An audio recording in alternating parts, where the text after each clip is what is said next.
Welcome back, everybody. I hope you I know you had a good lunch. I just hope everybody can hold on. Welkom terug. Ik hoop dat iedereen goed gegeten heeft en ook dat jullie klaar zijn voor de studie. Is iedereen nog aanwezig? I had to be sure because you start getting sleepy. Okay, all right. All right, but now this time is again, Father in heaven, be with us as we open your word now. Guide us by your Holy Spirit. In Jesus' name, amen. Vader in de hemel, all right, dat u bij we're ons looking back at this issue about the seal, because in Revelation 9:4, the Bible says here, and it was commanded them that they should not hurt the grass or the earth, nor any green thing, nor any tree, but only those men which have not the seal of God in their forehead. Now notice that very carefully. Pastor Barry, wait for translation. We gaan even terug naar Openbaring 9 vers 4. Waar gezegd werd dat ze geen schade mochten toebrengen aan het gras, welke groene plant of welke boom dan ook. Okay. All right. Everybody see. All right. Now notice very carefully, the Bible says that they're not to hurt any what? Green thing. Dus ze mochten niets groens schade toebrengen. What is the green thing that they're not to hurt? Wat is dat groene wat ze niet mochten beschadigen? It says those who have hurt not the men that have not the what? Hurt not any green thing, neither any tree, but on those men have not the seal of God. So what is the seal of God, right quick? Ja, Go to Ezekiel 20:12. Ezekiel 20:12. Dus geen schade aan gras, groene plant of boom dan ook. Alleen aan de mensen die het zegel van God niet op hun voorhoofd hadden. En welk zegel is dat? We're going to have it in the PowerPoint, but I want you to just see again that the seal of God is going to be dealing with the Sabbath. Go with me in your Bible. Ezekiel 20:12. In Ezekiel 20 vers 12. Moreover, I gave them my Sabbaths to be a sign between me and them, that they might know that I am the Lord that sanctify them. Staat ook, heb ik hun mijn sabbatten gegeven om een teken te zijn tussen mij en hen, zodat ze zouden weten dat ik de Heere ben die hen heiligt. Now notice that the grass here refers to the people of God. The people of God see Isaiah 40 verse 6. You see Isaiah 40. It says here, the people of God here refers to the green grass, and then deals with the seal refers to the seventh day Sabbath in the Ten Commandments. All right? Pointed as a memorial of God as creator of heaven and earth. That's what it's talking about here. Now we're going to see. I'm just trying to see how you're putting the connection. Don't read Isaiah 40 verse 6, 8. We just said seed it, and we're not going to. We just said it refers to the seal of God. Ja, het gras heeft te maken met het volk van God. Jesaja 40 vers 6 tot 8. En het zegel heeft te maken met de zevende dag Sabbat. In de 10 geboden wordt er naar verwezen als het memorial, of het gedenkteken van God als schepper van hemel en aarde. Okay. Now we're going to find green grass. What does green grass refers to? It's talking about green thing or grass. Let's take a look at that for a moment. Hier spreekt het over het groene gras in Openbaring 9. Now go me to Isaiah 40 verse 8. Isaiah 46 right now. Laten we naar Jesaja 40 vers 8 gaan. The green thing or green grass. Over het groene gras. Okay? Look what the word of God says in Isaiah chapter 40. Are you there? Yes. Look what the Bible says in verse 6. It says, the voice said, cry. And he said, what shall I cry? All flesh is grass, and all goodness thereof is as a flower of the field. The grass... Oh, sorry. Jesaja 40 vers 6. Een stem zegt, roep. En hij zegt, wat moet ik roepen? Alle vlees is gras, en al zijn goede tierenheid als een bloem op het veld. It said, the grass withereth, the flower fadeth. It says here, because the Spirit of the Lord bloweth upon it, surely the people is grass. Het gras verdort, de bloem valt af, als de geest van de Heere erover blaast. Voorwaar, het volk is gras. All right, God's people are represented as grass. Dus Gods volk wordt voorgesteld als zijnde gras. All right, but now the grass is connected with the idea of something that prospers. No, green is a symbol of life. Spiritual prosperity. Ja, dus groen heeft te maken met geestelijke voorspoed. Now let's go a bit closer. In Jeremiah 11:16, the Bible says, and the Lord called thy name a green olive tree, fair and of goodly fruit. Note green means, in the Hebrew word, is the word ra'anan, and it means here, it's unused root, but it means figuratively prosperity, green, flourishing. Yeah. Green also means to be moist, having water, and water equals Holy Spirit. Ja, dus Jeremia 11 vers 16, daar staat: een bladerrijke olijfboom met welgevormde vruchten had de Heere u als naam gegeven. Ja, enzovoorts. En het woord groen hier, hier, een groene olijfboom staat er in het Engels. Bij ons mist dat woord groen. Maar groen betekent in het Hebreeuwse woord ra'anan. En dat betekent om voorspoedig te zijn, om te floreren. En het betekent ook dat het water heeft, dat het vocht heeft. En dat betekent dat het vervuld is van de geest van God. And then we find in Psalms 52:8, the Bible says, "But I am like a green olive tree in the house of God. I trust in the mercy of God forever and ever." En in Psalm 52 vers... Even kijken, 52 vers 10. Nou, ik zal zijn als een bladerrijke olijfboom in het huis van God. Ik vertrouw op Gods goede tierenheid, eeuwig en altijd. The Sabbath was represented as the seal. De Sabbat wordt voorgesteld als het zegel. The men that did not have the seal were the Roman Catholic priests. Degenen die het zegel niet hadden, waren Rooms-Katholieke priesters. And they would either be killed or they would have to pay tribute. En zij zouden gedood worden of ze moesten belasting betalen. But people like the Waldensians, Maar mensen zoals de Waldenzen, and then we're going to see a couple others, they ook een were aantal anderen. respected by the Muslims. There was the Sabbath keepers, the seventh-day Sabbath het keepers, waren zevende dag Sabbatvierders were en respected by the Muslims. zij werden gerespecteerd door de moslims.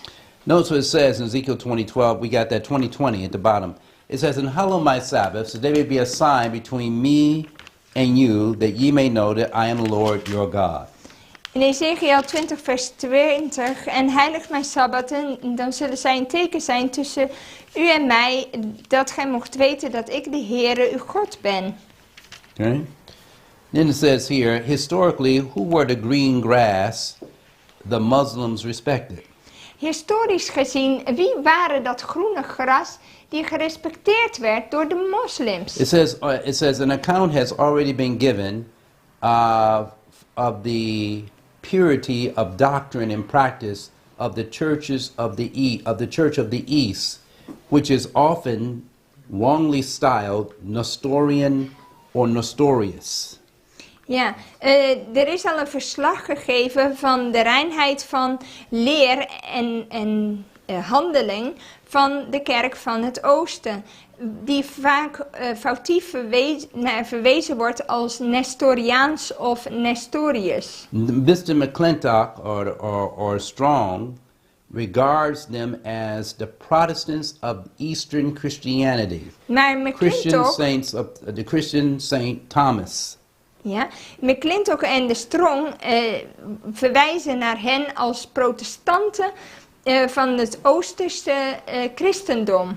It says, and it says here, and are a branch. It says the Christians of Saint Thomas in the East India are a branch of Nestorians.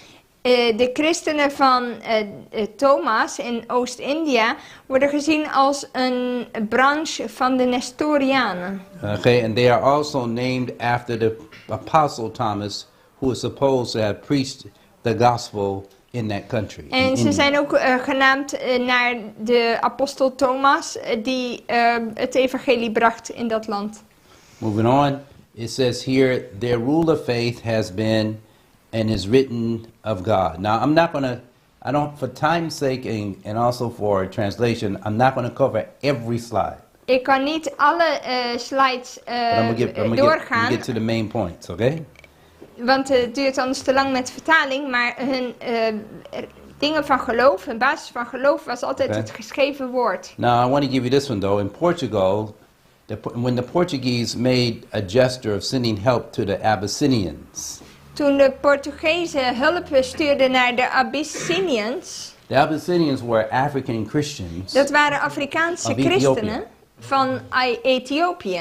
And they kept the Sabbath for many centuries. En voor vele eeuwen hielden zij de 7-dag Sabbat. But then it said it came a time when the Abyssinians got help from the Portuguese. A number of Jesuits were included in the mission. Ja, And immediately began to win the Abyssinian church to Rome, to the Roman Catholicism. Ja, dus toen de Portugezen dus hulp stuurden aan deze Abyssiniërs, werden ook een stel Jezuïeten meegestuurd in die missie. En zij begonnen direct deze kerk te winnen voor de Rooms-Katholieke Kerk. In 1604, they influenced the king of the Abyssinia to submit to the papacy. En in 1604 beïnvloedden ze de koning om zich te onderwerpen aan het pausdom. One of their first efforts was to have a proclamation issued by the king prohibiting all subjects upon severe penalties to observe the seventh day Wauw. any longer. Een van hun eerste doelstellingen Well, here was... were the Africans that were keeping the Sabbath long before it came into Pastor Barry, one moment. Christianity. Dus een eerste doelstelling was om een decreet voor te laten gaan door de koning, waarin hij zijn onderdanen verbood om de 7e dag nog langer te houden op straffen van zware straffen. As a result, civil war was followed, and it says here the Jesuits were expelled and their laws were rescinded. Ja, en daaruit volgde, kreeg je een burgeroorlog en de Jezuïeten werden er dus toen uitgegooid en hun wetten werden And this ongedaan picture here is gemaakt. showing that they caught the Jesuits and they were expelled them Hier from- hebben ze from de Ethiopia. Jezuïeten hebben ze gepakt in deze Interesting. plaat. And it says here, with respect to the Jacobites, Met respect voor de Jacobieten, it says there is a statement that is well known. Samuel Purchas, who having visited in the beginning of the 17th century, writes, they kept Saturday holy, nor esteemed Saturday fast lawful, but on Easter, even they have solemn services on Saturdays. ja. Er is ook een statement die bekend is van de Samuel Purchas. En die had hun bezocht aan het begin van de 17e eeuw. En hij schrijft dat ze de zaterdag heilig hielden. En dat ze ook niet het vasten op zaterdag ondersteunden. Maar alleen op paasavond. En ze hebben ernstige diensten op zaterdag, dus serieuze Now it diensten. goes to show you that the Muslims were respecting the true Sabbath keepers, but not necessarily Sunday keepers. Moslims respecteerden de Sabbatvierders, maar niet zondagvierders. Okay, so keep that in mind. Houd dat in gedachten. All right? All right. Let me see, go back here. Yes, all right. Okay. In Isaiah 40, verse 6, we talked about that. It said, all Yeah. flesh is grass. We went over this right here. Jesus magnifies here, if you notice carefully, the fourth commandment is being magnified in the Decalogue. Hier zie je dat het 4e gebod eruit springt in de Decaloog. Okay. All right. So again, the locusts coming up out of the earth. Dus die sprinkhanen die voortkwamen in de rook van die put, ja, van de wildernis. Now there's going to be a switch because now we're going to get into the sixth trumpet in the second woe. En nu krijg je een switch naar het tweede wee en de 6e bazuin. Okay? It says here, and they had breastplates as were the breastplates of iron. And the sound of their wings was as the sound of chariots and many horses running to battle. Er staat, ze hadden borstharnassen van ijzer en het geluid van hun vleugels was als het geluid van wagens met veel paarden die ten strijde snellen. But now notice again, the locusts got their wings, but their wings are, but their body is more like the what? They got breastplates of iron. Ze Okay? hadden borstharnassen van ijzer. And we'll see again. Wow. Breastplates of iron. Okay? Then we have here in Revelation 9:8, and they had the hair as the hair of women, and their teeth as the teeth of lions. Ze hadden haar als van vrouwen en tanden als van leeuwen. It says here, and they had breastplates, and there's a word, the breastplates of iron, and the sound of their wings was the sound of chariots and of many horses in battle. Revelation 9:10, and they had tails like scorpions, and there was the sting. It says, and there were stings in their tails, and their power to hurt men 5 months. En vers 10, en ze hadden staarten die leken op schorpioenen en er zaten angels aan hun staarten. En ze hadden de macht om de mensen schade toe te brengen 5 maanden lang. Now just keep this in mind, a little closer. In Revelation 9:8 it said, and they had, and their hair, it says, and they had hair as the hair of women, and their teeth as the teeth of lions. Ja, haar als van vrouwen en tanden als van leeuwen. All right, this is one of the Muslims wrapping their hair. They used to wrap it up in a turban. Het werd in When een they had to go tulband into gewikkeld. Als Okay. die ten strijde trok. Okay. Revelation 9:9, they had breastplates of iron. Hier That's zie je the de sound. And ijzeren oftentimes borst. they had a lion on the front of the breastplate. Ja, vaak ijzeren borstplaten en ook een plaatje van een leeuw erop. The lion was a symbol of courage and strength, and that they would not fear anything. De leeuw was moed turn en away from vastberadenheid en dat ze nergens voor zouden terugschrikken. This was the actual characteristic of the children of the East. Dat was een kenmerk van de kinderen van het oosten. They said they had sting in their tails. Well, the issue here was that they had a sword and they carried in a sheath called a scimitar. Ja, ze hadden een soort zwaard, dat noemen ze een Scimitar. scimitar zwaard. And the scimitar was a sharp sword, but it was a curvy sword. Het was een scherp zwaard, maar ook een beetje rond. And it was used in their war. They kept it on the side, and they used it when they got into close combat. Ja, en ze hadden het dicht naast hen en ze gebruikten het dus in de strijd, als het echt erop aankwam. They had several sharp swords, but this is just one of them. There were 3 of them altogether they had. Ze hadden in totaal 3 van die zwaarden. And Verschillende soorten. each was prepared for close combat. En het was allebei voor strijd dichtbij. Okay. All right. So John the prophet heard what? He heard 200,000 repeated twice, told, which would make an army of 400,000 horsemen, and that would not be incredible. For what is to me, this is William Miller talking. What is to me strong proof of the fact that the history informs that Muhammad II came against Constantinople in the year A.D. 1450, when an army of 400,000, 11 horsemen, 400,000 horsemen, and after a long siege, they took the city in the year 1453. This is the destruction of Constantinople. De profeet Johannes hoorde het getal van 200.000 2 keer over. Wat dan een leger zou vormen van 400.000 ruiters. En dit is niet ongelooflijk. Voor mij is het een sterk bewijs van het feit dat de geschiedenis ook ons informeert dat Mohammed II tegen Constantinopel vocht in het jaar 1450 na Christus met een leger van 400.011 ruiters. Na een lange belegering de stad in het jaar 1453 innam. Okay? And so we see what we got there going on. So now... Dit is Miller. What happened here? What happened?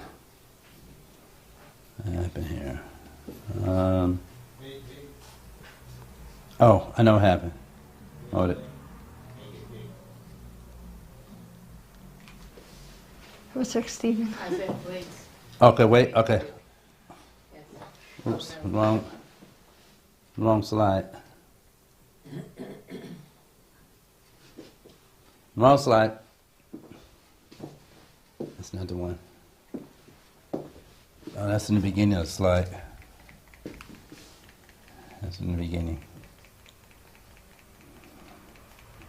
This is all chapter 10. And this is where we're at. We've been covering some ground, as y'all see. Boom, boom, boom, boom, boom, boom, boom. Let's see if we get this right. All right. One more point right here. Okay, not the pit. No, let's forget that. Got that, cover that, cover that, cover that. Back here again, right quick. There we go. Mohammed. We're going to find out the Quran is actually the tail of the Muslim power. En de Koran That carries is the eigenlijk power de and stamp. staart van de moslimmacht. In the Quran, Jesus never comes in the flesh.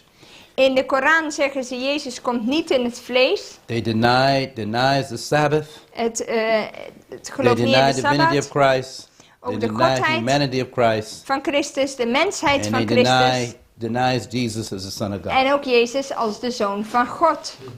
That's what you got. But, All right? Pastor Barry, can we ask a question? Yeah, hey. Why would they protect the Sabbath keepers when they're actually against the Sabbath? Well, that's out of respect because they see them living what they believe. Okay. Muslims, one thing about them, they don't like hypocrisy. That irritates them more than anything else. But if they see a person living to what they believe and standing true to it, they have more respect for that than somebody that's actually hypocrite. Ja, oké. Dus ik vraag net aan hem van hoe zit het dan? Want als ze niet de Sabbat eigenlijk ondersteunden, hoe is het dan dat ze wel de Sabbatvierders beschermden of in ieder geval met rust lieten? Hij zegt dat heeft meer te maken omdat moslims, die houden niet van hypocrisie. Dus als ze iemand zien die uitleeft wat hij gelooft, daar kunnen ze mee leven. Maar als je hypocriet bent... There's two things they can do, Yeah. hypocrisy and idolatry. Hypocrisie en afgoderij. Daar hebben ze een gruwelijke hekel aan. They were the torment men 5 months, and they were going to attack the Greek portion of the Byzantine Empire. Dus ze zouden mensen 150 jaar dus pijnigen. And the torment was the constant excursions, but they couldn't conquer the Constantinople, but they kept bringing on attacks.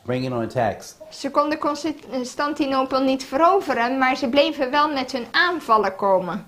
But then, as time would go on, En als de Bible tijd said verder gaat, they had a king over them. staat er dat ze hadden een koning Now, over this zich. king issue is literal and spiritual at the same time. Dit is zowel letterlijk als symbolisch. The spiritual aspect is that the king that's over them, that's controlling their philosophy and controlling them as a people, is actually Lucifer. Ja, de koning die ze over zich hebben, dat is eigenlijk Lucifer.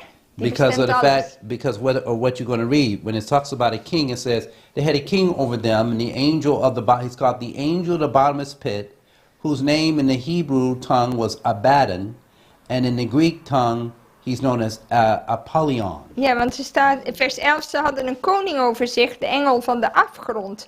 Zijn naam is in het Hebreeuws Abaddon en in het Grieks heeft hij de naam Apollyon. All right, but now notice, it both said the Hebrew origin of the word Abaddon is destroying angel.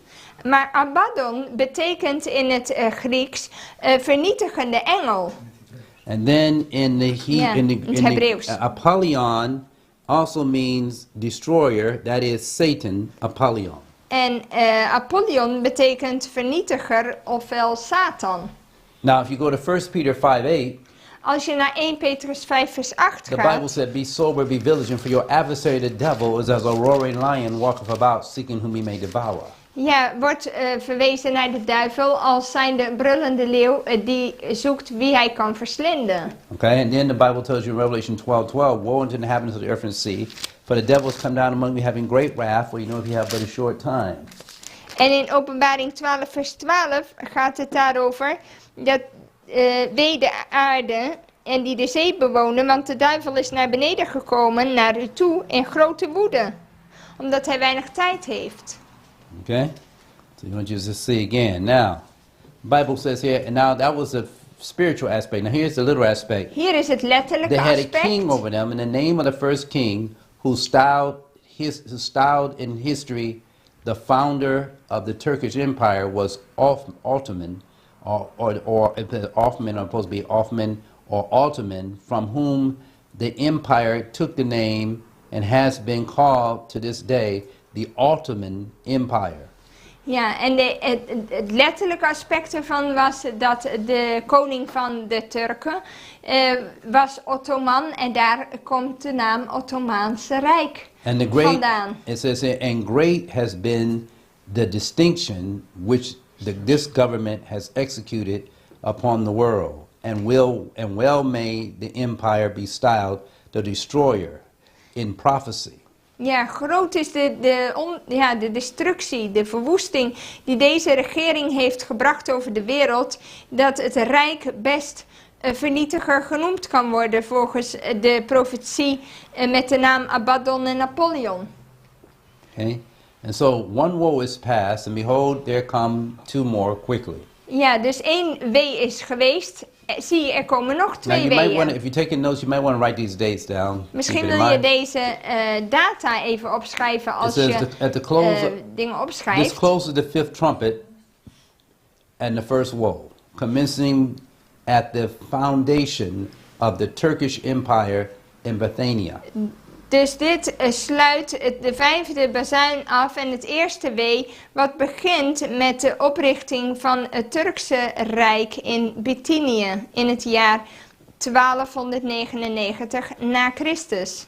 Lasting the prophetic months of 150 days, or it takes us to July 27, 1449. Als je daar die 5 profetische maanden van 150 jaar bijtelt, dan kom je op 27 juli 1449. Which carries us down to July 27, 1449. Basically, that's where we're going. Ja, In dat other is words, waar that's je the- dan that's fifth uitkomt. trumpet is from 1299 of July 27, 1299 to July 27, 1449. Ja, dus het gaat van 27 juli 1299 naar 27 juli 1449.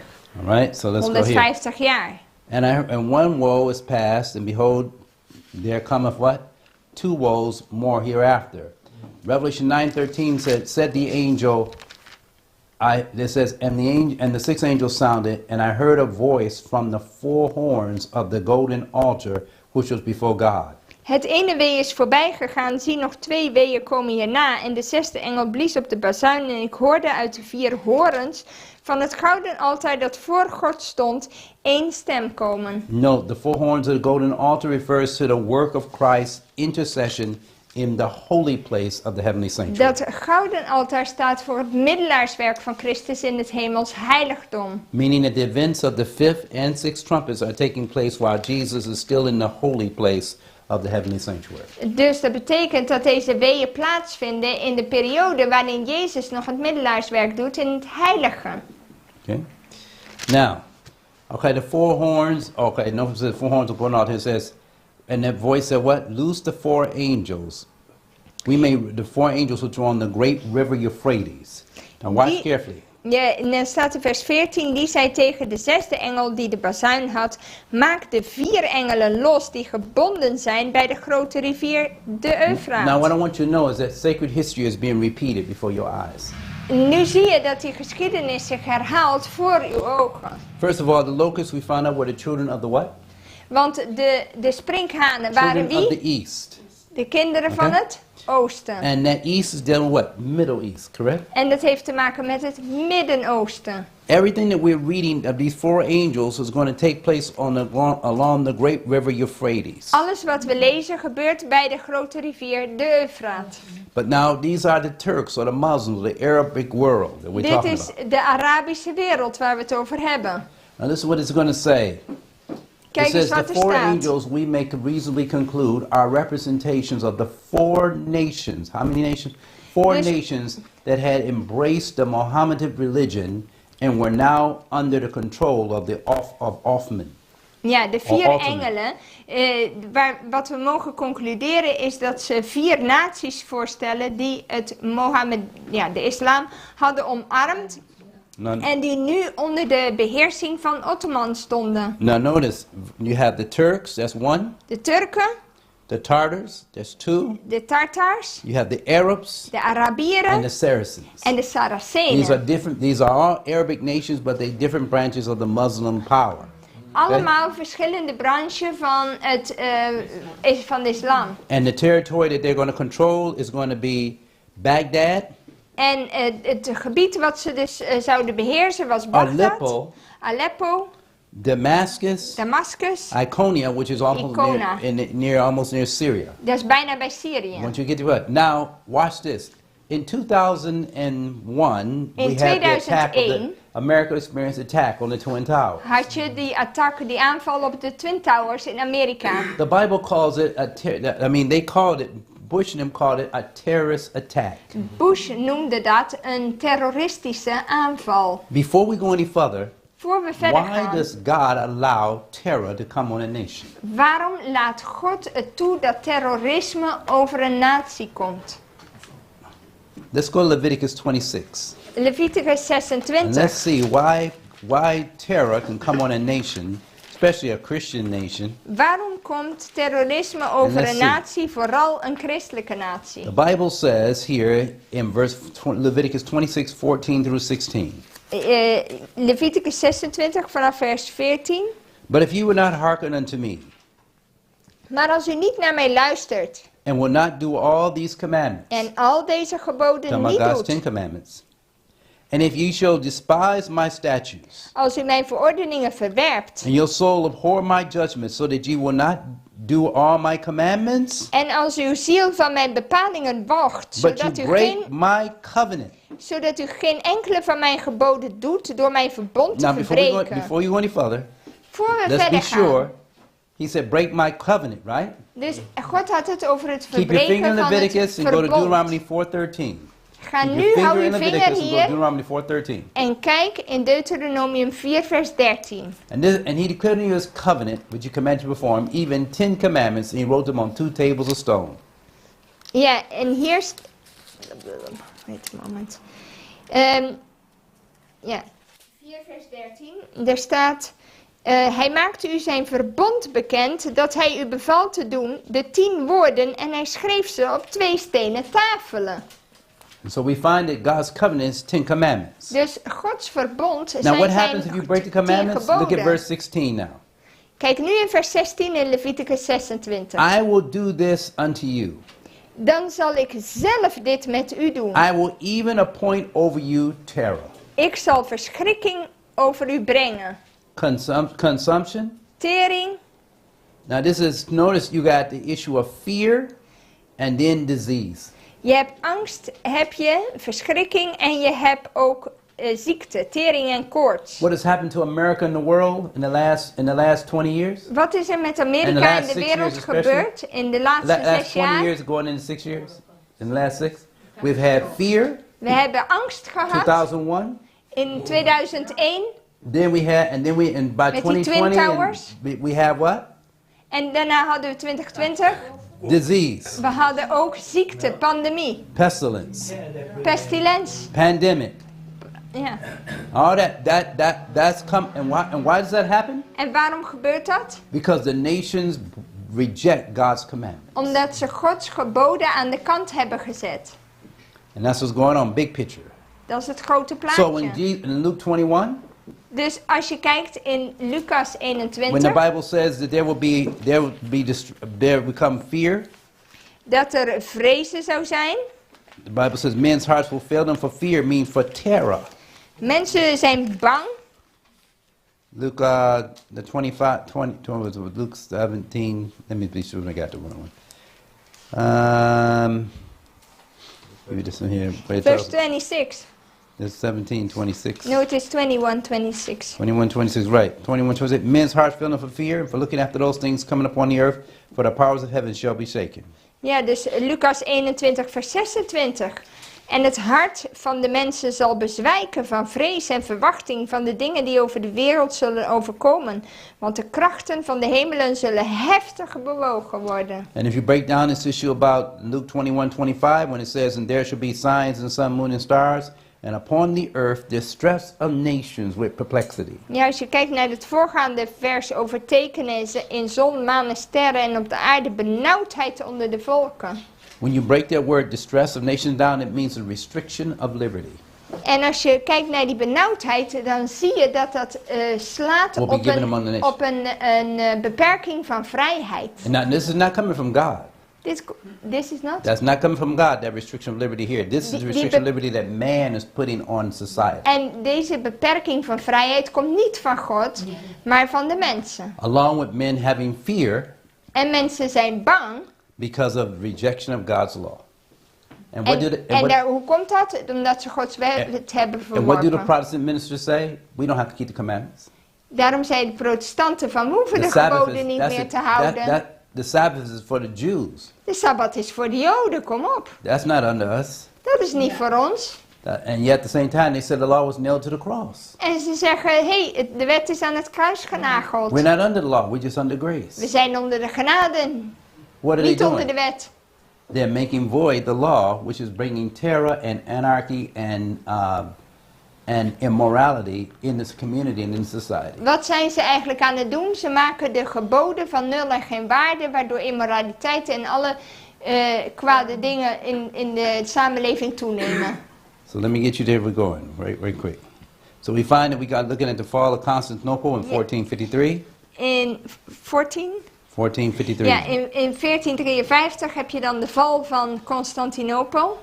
All right, and then we find that right during this time, they invented this when gunpowder was introduced. En in Bullets die and tijd gunpowder. werd ook het kruid uitgevonden. Dus wapenpoeder. And it was being introduced into warfare. En dat werd Before that time, geïntroduceerd, dat het most of it werd was hand-to-hand, uitgevonden in die axe, tijd. sword, knives, and all that. Now Eerst waren het gewoon messen en bijlen en weet ik wat allemaal van dingen. Maar nu, and javelins and stuff like that. Now we're going to be using bullets and gunpowder and cannons. maar nu gebruiken we kogels en we gebruiken wapenpoeders. This is the time when gunpowder was invented, and it says here, and the first time it was used against the people in Eastern Europe. En de eerste keer werd het gebruikt voor de mensen van Oost-Europa. When the pistols were held close to the horses as they rode and attacked. Ja, en die pistolen Looked werden like fire and brimstone dicht coming out the mouth of the horse. werd dicht bij de paarden gehouden. En daarom als ze reden en aanvielen leek het net als vuur en zwavel wat uit de monden van de paarden kwam. Zo leek het. Okay? And it says, and this also is the time that the knights of armor weren't much use. When people used to wear their armor, they could block, they could stop this, maybe it's some swords or whatever, but it couldn't stop the bullet. Het was zo, vroeger, die hele wapenrusting die mensen aan hadden, had eerst de zin. Maar in die tijd had het geen zin meer, want dit waren wapens waar je niks tegen kon doen. And as we can see, we have the fall of Constantinople here. Hier heb je de 1453. val van Constantinopel. All right, and this was God's judgment against who? Against the Roman Empire. Dit was Gods oordeel En- over het en- Romeinse Rijk. And apostate papal Christianity. En ook afval tegen het pauselijke christendom. Okay? And so Rome was divided into three parts. This third part reduced Rome the werd- Greek Eastern Roman Empire. Het Capital was Romeinse Constantinople at the time. Rijk werd verdeeld in 3 delen en het derde deel had betrekking op het Griekse Oost-Europese of Oost-Romeinse Rijk. Okay? Now it says here, saying to the sixth angel, loose the four, the head of trumpets, loose the 4 angels which are on the great river Euphrates. Was we Ja, talking about dus already. maak de 4 engelen los die bij de grote rivier de Eufraat gebonden zijn. Now if you pay attention, the war that took place started in 2001 with America and the Middle East. Die oorlog begon in 2001 met Amerika en het Midden-Oosten. With the attack on the Twin Towers and all those different things. Met de aanval op die Twin Towers The van Bible World Trade called it a Center. time of terror. It marked the time of terror in this world. En dat markeerde, of was het beginpunt van terror. But the terror is coming because America and other nations are rejecting God's law. Maar het komt omdat ze Gods wet aan de kant zetten. Showing the magnification of God's law at the end of time. Want het it will be draait om rejected Gods by most of wet the in nations. die tijd. And this is why the issue of the mark of the beast is going to be so pregnant. En daarom is het de zaak van het merkteken van het beest zoveel zeggen. But look where the war is. Look where the territory is at. Kijk waar dat territorium is. Damascus, Damascus, Iconium, Iconium, Aleppo. Aleppo. Do you remember reading about Aleppo in the news a few years ago? Hebben Last jullie year? iets gehoord van Aleppo in het And nieuws? the people in Aleppo was so badly destroyed. Het was So they zo, started bringing people from refugees from Aleppo over to Europe. het was zo verwoest Uh-huh. dat ze Dat is vluchtelingen naar Europa begonnen over te Then zetten. you remember America went into Iraq and took down Saddam Hussein. Amerika ging here. naar Irak Let's see om what's going Saddam on. en Hussein te pakken. Then we went over to a neighboring town. I forgot the name of the town. Kuwait. We went to Kuwait and we also went into Damascus. Ze gingen naar Kuwait, naar Damascus. And then we also go into a place called Syria to get the Syrian president there. Remember that? En naar Syrië om die Syrische president daar te halen. I want you to see. But all these places are right on the same location Maar ze where zijn allemaal hier. in the 1800s the fall of the Ottoman Empire is going to take place. Waar de val van het Ottomaanse Rijk plaatsvond. Now, what's the chances of that? Wat is de kans daarvoor dat zoiets gebeurt? That what happened then Wat and the er wars toen they will be in the gebeurde. same exact identical areas. Dat het precies weer in dit gebied plaatsvindt. This is why I told you your sacred history is repeating before your eyes. There's a lot of history in the world that you can read. But for Adventists, it's the sacred history that involves the powers from the papacy to Islam to America to the issues of Protestantism and where their location were and the characteristics they had, because that history is being repeated. And when you start seeing that history be repeated in its order, papacy, then Islam, then America. Dus de gewijde geschiedenis is heel erg belangrijk om te weten. Dus je moet weten al die verschillende machten die een deel spelen. Wat sleutelspelers zijn in het woord van God. De islam, maar de pausdom, protestantisme.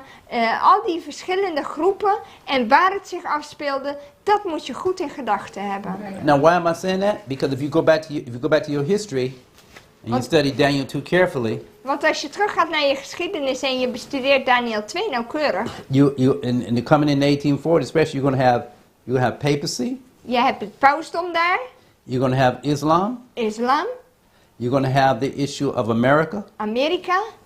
These are connected to your sacred history. Die zijn allemaal verbonden When you met see de these heilige powers coming geschiedenis. arising on the scene, Als je deze machten op het toneel ziet verschijnen, you should know that your history is being repeated, that the work of Christ in heavenly sanctuary is about to end. moet je weten It's a circle. That's right. dat je geschiedenis zich herhaalt But you'll see- en dat het middelaarswerk van Christus But op you'll- het punt staat om But afgesloten you're going to see te it on a worden. worldwide level. En je gaat dat zien op wereldwijde schaal. But that means probation's about to close. Maar dat betekent dat de genadetijd bijna sluit. And if you don't believe that, go to Ecclesiastes chapter 1, Ecclesiastes 3, verse 15. What's it En say als je there? dat niet gelooft, ga naar Prediker 3 vers 15. What does it say? Wat staat daar? Prediker 3 vers 15. The thing that has been is now, Hetgene wat geweest and is, that which is to be has already been. zal komen. En wat er is, dat is al And geweest. God, now notice the Bible telling you history going to repeat itself, and God requires that which is past. Ja, en er staat, God zoekt wat voorbij gegaan is.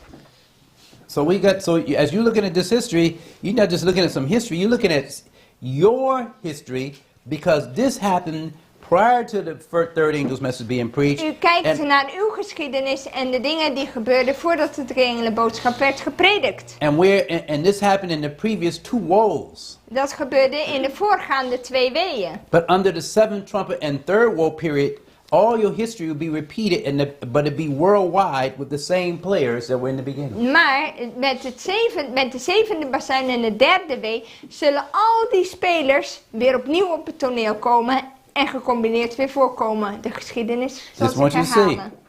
So we talked about those issues of the 4 kings, right? Cool, we did that. So meanwhile, we got the Muslims, God allowed the Muslims to come on the scene to be a scourge to the papal power, Dus- who had practiced idolatry. Dus de moslims waren een geesel voor het pausdom. Ja? Okay, so it's going to be very important. All right, and as we continue, I'm going to take you a little closer. So therefore, the sounding of the 5th trumpet, it says papal Rome began to show weakness. See, now remember now, papal Rome is not just being taken down by the French Revolution. The French Revolution is going to be the final act. The weakening of papal Rome came when they had to finance the wars from Europe going into the Middle East. Ja, het punt was dat hoewel bij de dodelijke wonden... That's the weakening of Rome. Dat From Berthier financial zomaar standpoint. de paus gevangen kon nemen enzovoorts. Dat kon alleen maar gebeuren vanwege de verzwakking die al plaatsgevonden had. Vanwege de continue aanvallen van de moslims. And remember, Charles V of England was wanting to destroy the Protestant Reformation. En Charles V wilde de protestantse reformatie. But the moment he got ready to uitroeien. destroy the Protestant Reformation, war broke out in the Middle East and he had to take soldiers and money and go fight the Middle East for the papacy. Maar toen hij een slag wilde toebrengen aan de reformatie, wat er gebeurde in werkelijkheid, toen stonden de moslims aan de grenzen en moesten ze die overwinnen en van hun lijf houden. And the Muslims Charles was from Germany, Charles V. And the Muslims found out Karel V, hij was van Duitsland, niet van Engeland. and the Muslims found out that the so-called reformers were true, real Christians, and so they said, okay, and they're not worshiping idolatry with Rome, so they said, you know what, we're gonna protect the Protestants.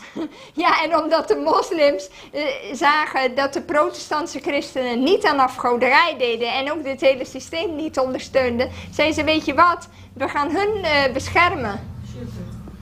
This is what happened. So, En dit gebeurde as we look er. at what's going on, we're going to see more and more. And it says here, and so that was one of the things that weakened Rome. And then next one that will weaken Rome is the Protestant Reformation. En many of the natuurlijk. Protestants. En daarnaast was het natuurlijk zo dat ook de protestantse reformatie zelf het pausdom Listen what it says. uitholde en verzwakte. It says, therefore, on the sounding of the fifth trumpet, Rome papal began to show weakness, which in every succeeding age has been more and more manifest, Ja, until dus- her civil power has crumbled to ruin, and her ecclesiastical assumptions must sink at the sounding of the seventh trumpet. Oh, En- this is a nice one.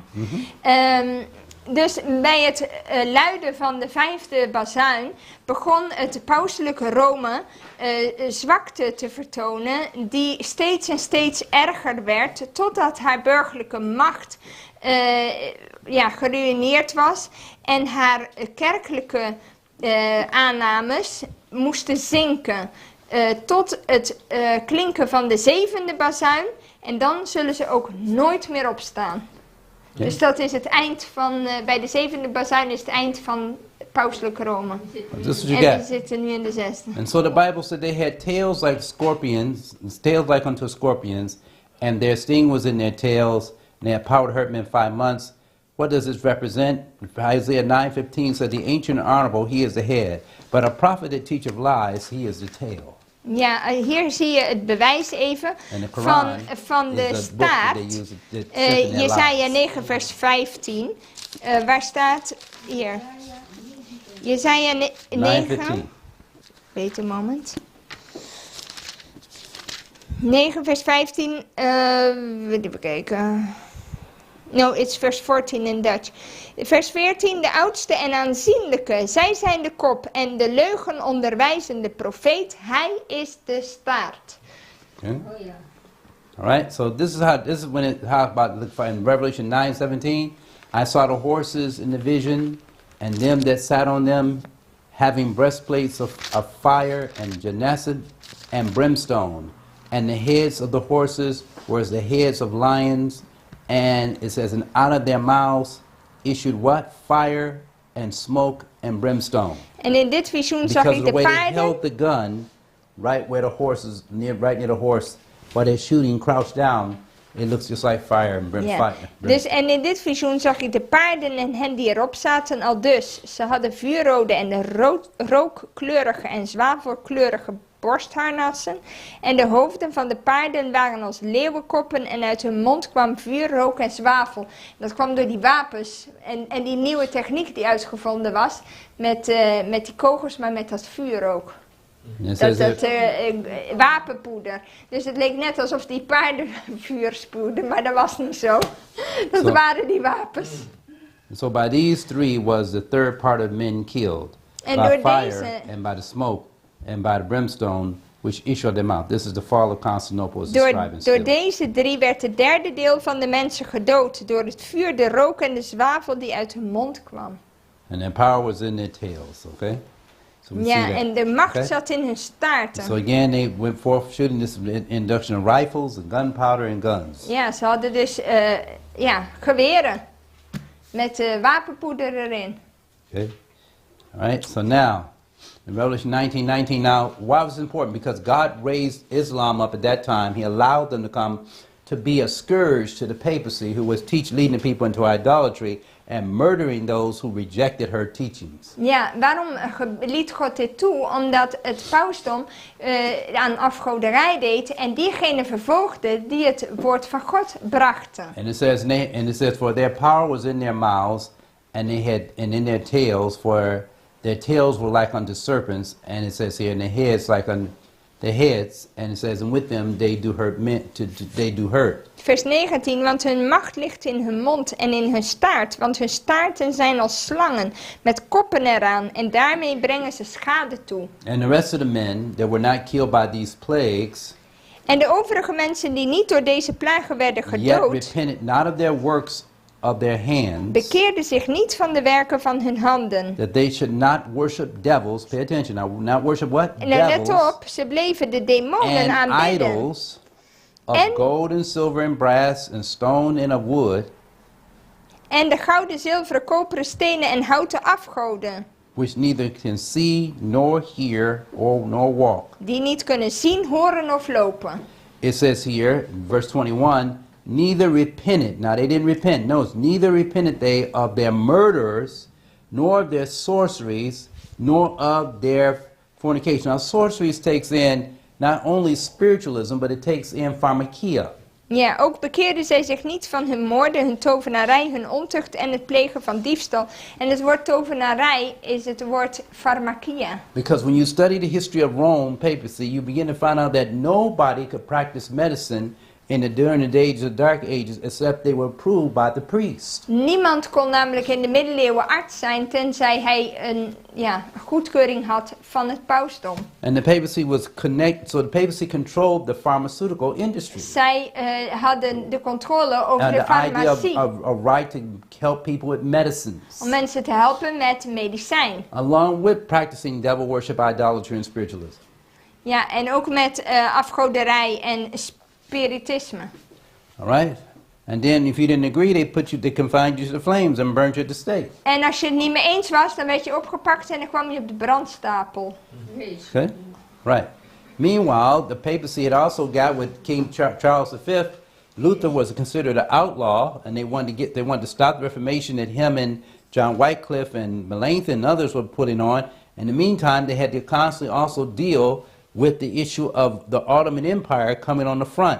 Ja, dus de paus en Charles, de Karel V, die hadden dus contact met elkaar. Luther die wilde ze niet, die was verbannen. En tegelijkertijd had je dus die andere reformatoren die zijn halt wilden toeroepen. Maar dat ging niet, want ze hadden te maken met het Ottomaanse Rijk. But Rome, because professing to be a Christian church, but actually she's committing the unlawful union of the what? Union of church with state. En je hebt daar ook de verbinding tussen kerk en staat. You see, Tussen die twee. so when we see America celebrating her 250th anniversary Dus and als je- beginning to give the Pope a Medal of Freedom, Dus als jij 250 jaar vrijheid wordt gevierd in You- Amerika you- met een gouden medaille van vrijheid aan de paus. you're going to give freedom to a power that didn't believe in the Protestant Reformation, nor believed in freedom of conscience? Ze geloofden helemaal niet in vrijheid is- van geweten. that- En dan ga je ze een medaille voor de vrijheid geven? That is a slap in the face to the Dat early is teaching een of klap in American het history. gezicht van de protestanten en alles. Want hij gelooft niet eens in de protestantse reformatie. Okay. Look what it says. There was the Roman Catholic political empire of the Middle Ages. Protestantism had risen in the 1517, and thousands of the people had left Rome, basically. They left the Roman church. Ja, dit was de Rooms-Katholieke politieke rijk van de middeleeuwen. Het protestantisme was opgekomen in 1517 en duizenden mensen waren vertrokken. So it goes to show you where we are. And so you're going to see that history. But I'm going to go here now.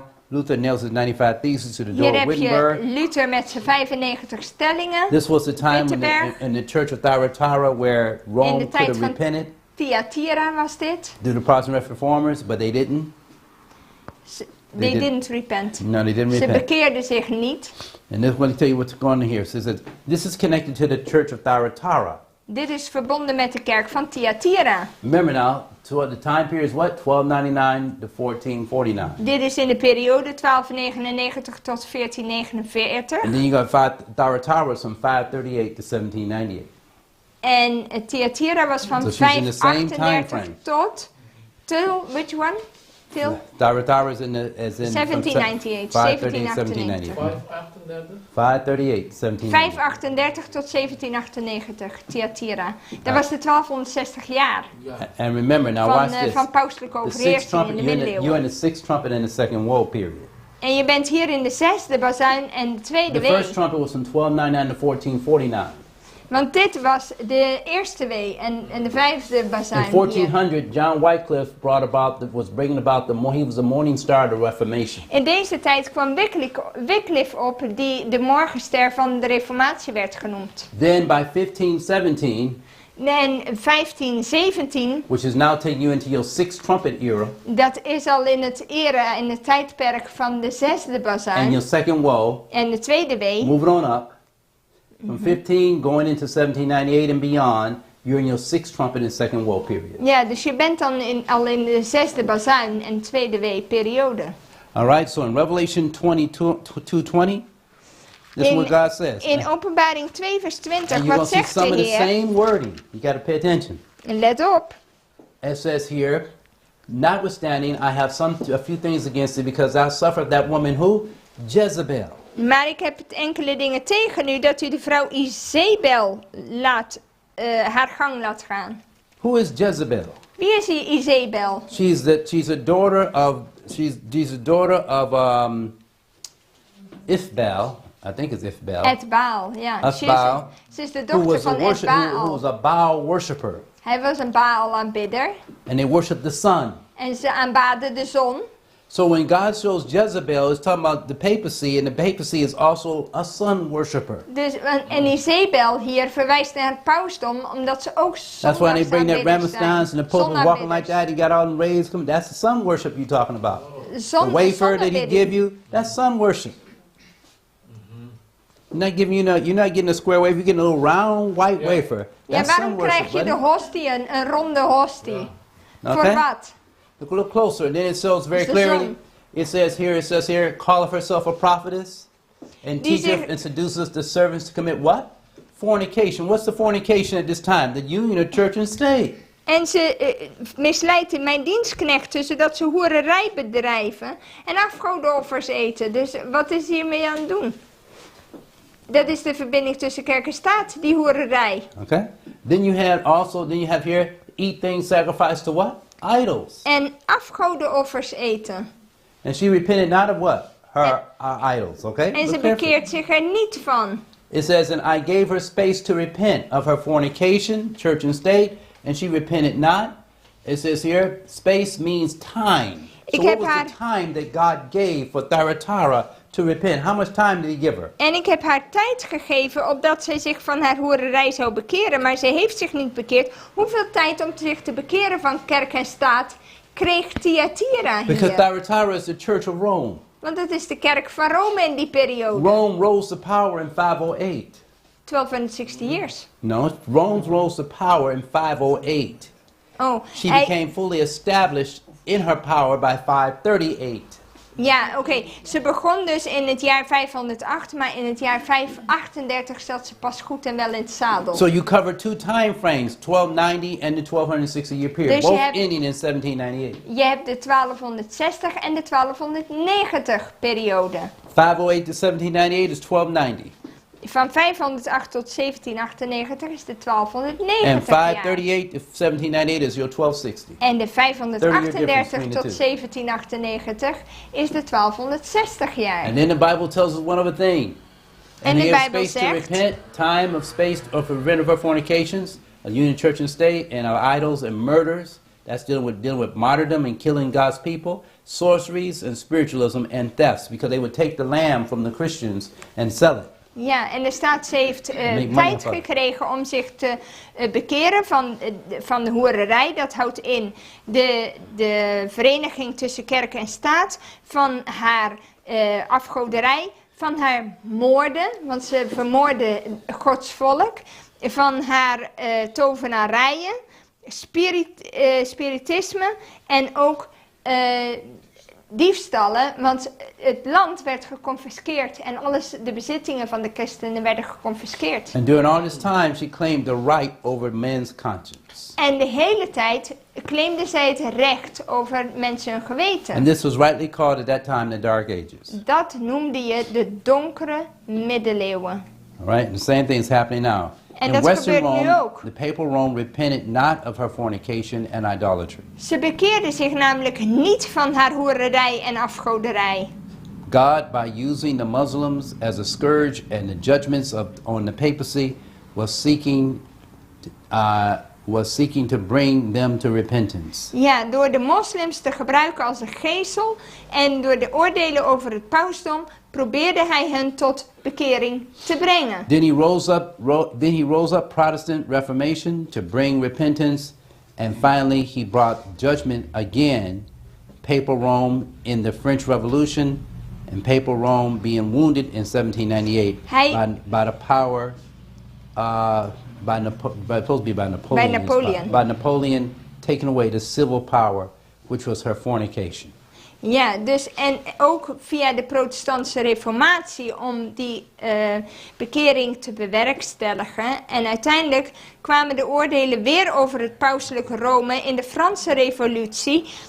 Toen de pausdom de dodelijke wond ontving in 1798 door Napoleon. Waardoor haar burgerlijke macht werd weggenomen.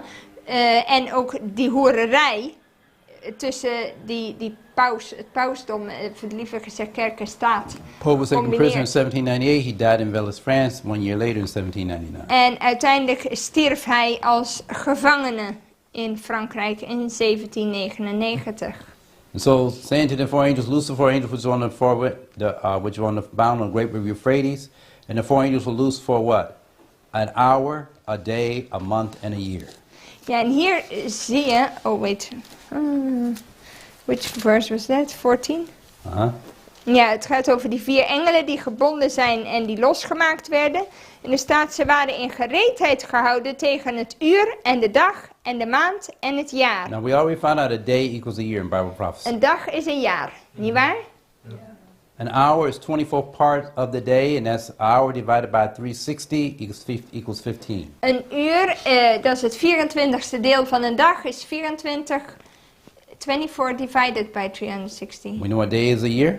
En dan kom je op 15 dagen. Een dag is 1 jaar. A month is 30 years. Een maand is 30 jaar.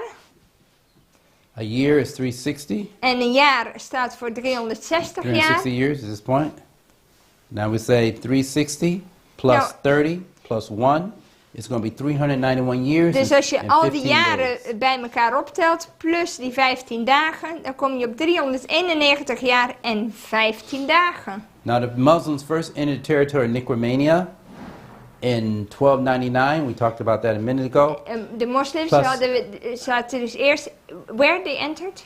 Nicromania. Ze gingen eerst Nicromania binnen in 1799, no? In 1299. 1299, dat was het. July 27, 1299. In 27 juli. And then 150 years with that is take you to July 27, 1449. En dan kwamen we met die 150 jaar in 1449.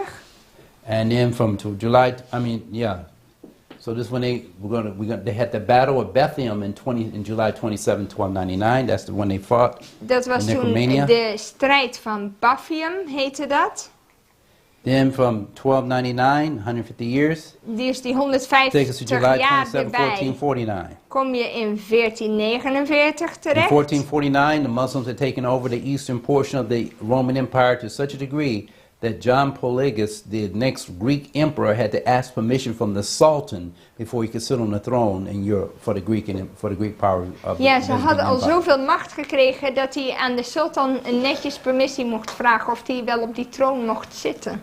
He couldn't occupy without permission of the Turks. Ja. All right? Then in July 27, 1449, 300 plus 391 years and 15 days. Als we even die Let's see what it's gonna take 391 jaar en die 15 dagen optellen bij 1449, Okay, you're gonna have, oops. Then we're gonna have July 27th, 1840. dan komen we op 27 juli 1840 terecht. All right, but you still got 15 days to go. Maar we hebben nog 15 dagen die je erbij moet tellen. July 27 plus 15 days. 27 juli plus Will equal 15 what? dagen, waar zitten we dan? August 11th, 1840. Dan zit je op 11 augustus 1840. What happens on August 11th, 1840? Wat gebeurde er toen? You got the fall of the Ottoman Empire. Toen had je de val van het Ottomaanse Rijk. And the first angel's message hits his impetus. En de eerste engelboodschap krijg je. Look what it says. In the year 1840, another remarkable, this is from your book Great Controversy, and page 335. Dit is van de grote strijd. It says in the year 1840, another remarkable In het jaar, fulfillment of 18, prophecy excited widespread interest. in het jaar 1840 kreeg je nog een enorm fantastische vervulling van profetie. Die heel veel interesse opwekte. 2 years before, Josiah Lynch, Omdat Josiah Litch 2 jaar van tevoren, one of the leading ministers preaching the second advent, een van de predikanten die de wederkomst verkondigde, published his exposition on Revelation 9, zijn uitleg van Openbaring 9 publiceerde, predicting the fall of the Ottoman Empire according Waar- to his calculations. waarin hij de val van het Ottomaanse Rijk voorzegde en volgens zijn Dus- berekeningen This power was to fall and be overthrown on AD 1840, zou deze macht omvergeworpen worden in 1840. sometime in the month of August. Ergens in de maand van And only a augustus. few days before the previous accomplishment, he wrote, En een paar dagen daarvoor schreef hij: allowing 150 years to have taken place exactly fulfills before Decosis ascended the throne, it says here, by permission of the Turks. Ja, hij zegt, als je kijkt naar de eerste periode van 150 jaar, dan wordt dat specifiek vervuld voordat de Jacosus dus de troon besteeg Okay? door Then it van says, de Turken. and the 391 years and 15 days commenced at the close of the first period. It will end on what? The 11th of August, 1840. Ja, Wanneer- dus en de 391 jaar en 15 dagen begonnen aan het eind van de eerste periode en zullen eindigen op 11 augustus 1840. Constantinople may be expected to be broken. On this, I believe, will be found to be the case. En He hij wrote this zegt, on Signs of the Times, Expositor, Prophecy, August 1st, 1840. 11 en hij days for zegt, the ik actual- geloof ook dat het zal plaatsvinden, het Ottomaanse Rijk zal vallen op die datum. Great Controversy, from Great Controversy, page 334 and 335. In de grote strijd kun je dat vinden. In the year 1840, another remarkable event cited widespread interest. Okay, we talked about that. And he said, if August 11th, we talked about that already, okay? Yeah. Now, at the very time specified, Turkey, through ambassadors, accepted the protection of Allied powers of Europe and thus placed herself under the control of Christian nations. En precies op de tijd die was voorzegd, accepteerde Turkije door haar ambassadeurs de bescherming van de geallieerde machten van Europa en plaatste haarzelf zo onder de beheersing van christelijke naties. Okay, everybody, now I want to tell you one thing. Ik ga u één ding zeggen. I need you to, hold on a minute. I need you to wake up with me for a minute because this is the last part and you're going to have a good time. Right? I know the food getting to y'all. Y'all sitting down, getting hot a little bit in here as well. So let's hold on now. This is it. Het laatste stukje, dus hou uw hoofd er nog even bij.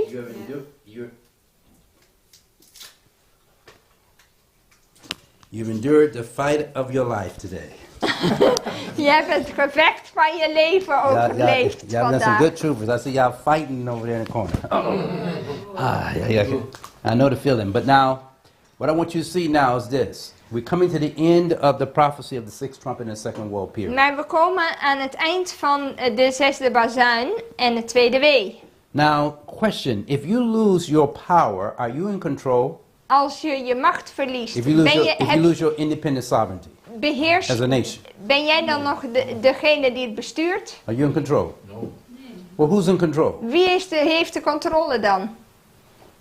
Who's in control? The enemy. The power that you surrendered to, right? Dat is toch de macht waaraan je je overgegeven The hebt? Muslims, now I'm going to show you the game we're playing.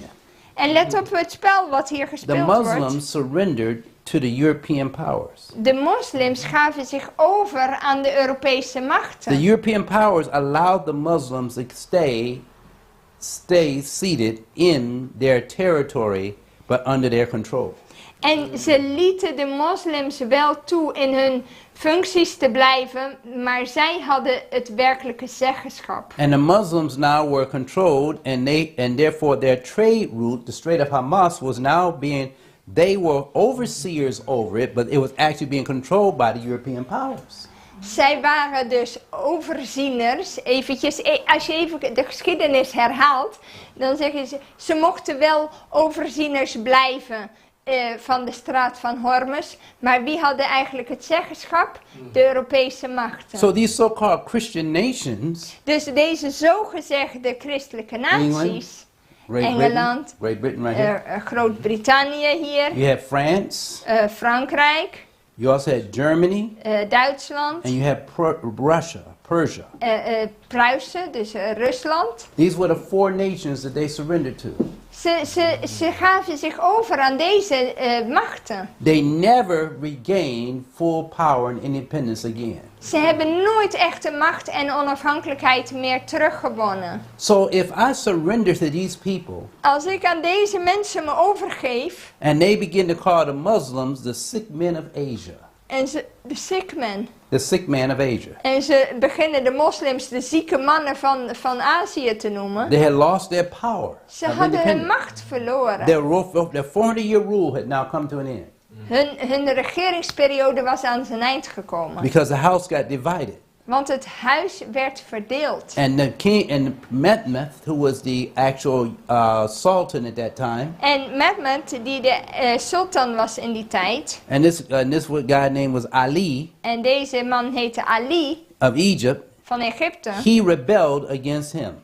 hij ging in opstand tegen die ander. And Mehmed, En he Mehmed, leaned on the European powers to help him overcome Ali. Hij vertrouwde op de Europese machten om die Ali te overwinnen.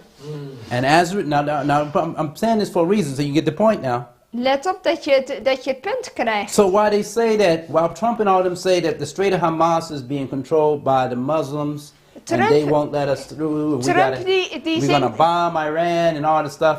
Oké, wait one moment. Trump die zegt dus, hè, You gotta see the big kijk, picture. zij beheersen de straat van Hormuz. Who's in control? Maar wie heeft de controle? De Europese macht. De European The powers. European powers are in control. De Europese machten. And they're telling them what they can and cannot do on that En strait. ze vertellen wat ze wel en niet mogen doen op die straat. So who's breaking the world's economy? Dus wie breekt The European economie? allied powers of Europe. Dat zijn die geallieerde machten van Europa. Which Die you maken call de your economie one world kapot. government with the help of the United States cooperation. Eén regering, één wereldregering met de hulp van Amerika. What did Klaus Schwab tell you in the beginning? Wat zei Klaus Schwab ook alweer in het Back in begin? 2020. In 2020. We now have the power. Wij hebben nu de macht. We control the future. En wij beheersen de The toekomst. future belongs to us. He was talking to the World Economic Forum right here in Davos. Hij sprak in het Wereld Economisch Forum In 2020. toe in Davos. And what did the lady get up and say in Davos that was so amazing that most people, because everybody said that when we preached about it years ago, they said we were preaching conspiracy theory. En toen wij jaren geleden dit spraken, toen zei ze allemaal, je hebt allemaal complottheorieën. What does the woman say? She said, Excellencies, Maar die vrouw die daar was, die zei, hoogedelen, are you ready for a new world order? zijn jullie klaar voor What would een he nieuwe call- what did she say? wereldorde? A new world order? Een nieuwe wereldorde. What did George Bush Sr. say Wat zei Bush in senior ook alweer? 1991? In 91. And now we can see a new world coming into view, a new world order. En nu kunnen we een nieuwe wereldorde zien vormen. So this was not something new, but now it was ready to be fully established. Het was niet nieuw, maar nu is de tijd rijp. And what did Klaus Schwab turn around and tell you in 2020? En wat zei Klaus Schwab in 2020? We are going to have a great reset. We zullen een grote reset hebben. And many will not like it. En velen zullen het niet By fijn vinden. 2030, you will own nothing but be happy. In 2030 dan is niks meer van jou, maar je zult blij And they made a zijn. song, own nothing, be happy. Own nothing, be Met happy. een heel Really. apart melodietje erbij. And that's when you get the point. So, but wait a minute now, who's in control? Maar wie heeft de beheersing? These are the kings and queens of Europe you're talking. Hier These heb je are the het over. monarchies. Hier heb je de monarchieën van This, Europa. this is the elite rich you're talking about here. Dit is de elite hier van This is Europa. old money. You got people make money off of out of little inventions and stuff. This is old money. These people own lands. They Deze mensen hebben they own certain towns and certain cities. landerijen Right? en steden en die understand zijn what I'm saying? Yeah. superrijk. And so you got to understand what's going on. Je moet begrijpen wat er gaande They is. want to reset. They want to break this economy. They want to get rid of this Judeo-Christian type economy. Ze willen een reset, ze willen de economie kapot maken. They want to get rid of the old guard and all that stuff. This is what's going on. So who's controlling the Muslims? That's what I need to know. Wie beheerst de moslims? Are they really independent to the point America can't do that with them, Europe can't do that with them? Is that really what's going on here? Is het werkelijk dat hun zo onafhankelijk zijn dat ze Amerika niet nodig hebben en Europa niet? Has Europe signed a formal declaration that we given everything back to now to the Muslims and they're going to have their own independence and we will have nothing to do with them? The Europeans done that yet? Is Europa zo aan het doen dat ze zeggen we maken een contract en ze krijgen No. alles terug wat van hun is en we willen niks meer met hun te doen No, hebben? they can't afford it with those type of people. Nee, daar kunnen ze zich niet veroorloven met dat type mensen. So now watch this.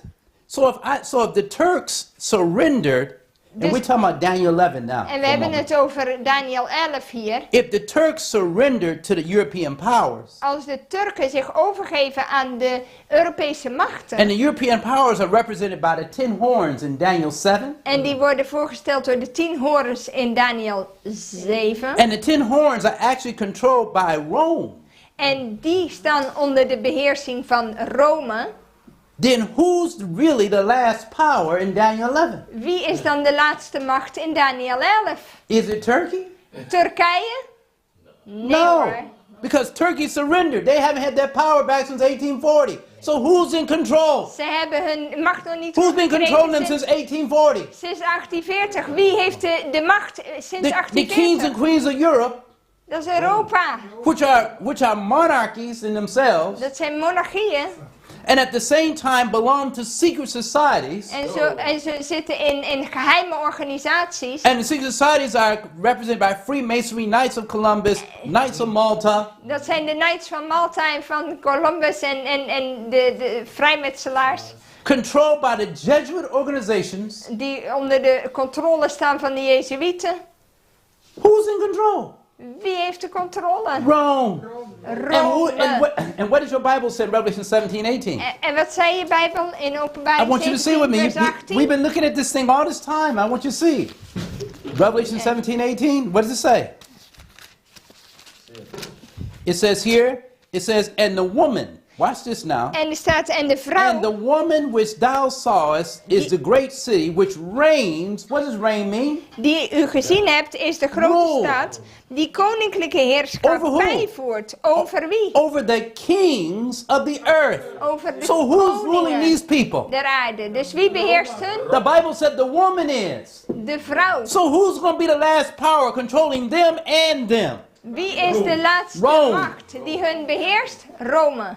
Now it goes right back to the issue of the third angel. If any man worship the beast in his image. En dat gaat terug waar je komt bij de derde engelboodschap als iemand het beeld en zijn beest aanbidt. Now you say that, you might say, Pastor Barry, that sounds good, but I don't really see that. Pastor Barry, dat klinkt goed, maar ik zie het toch nog niet helemaal. You know, you really quick those scriptures, you know, but I don't see it, okay? Let me help you out right quick.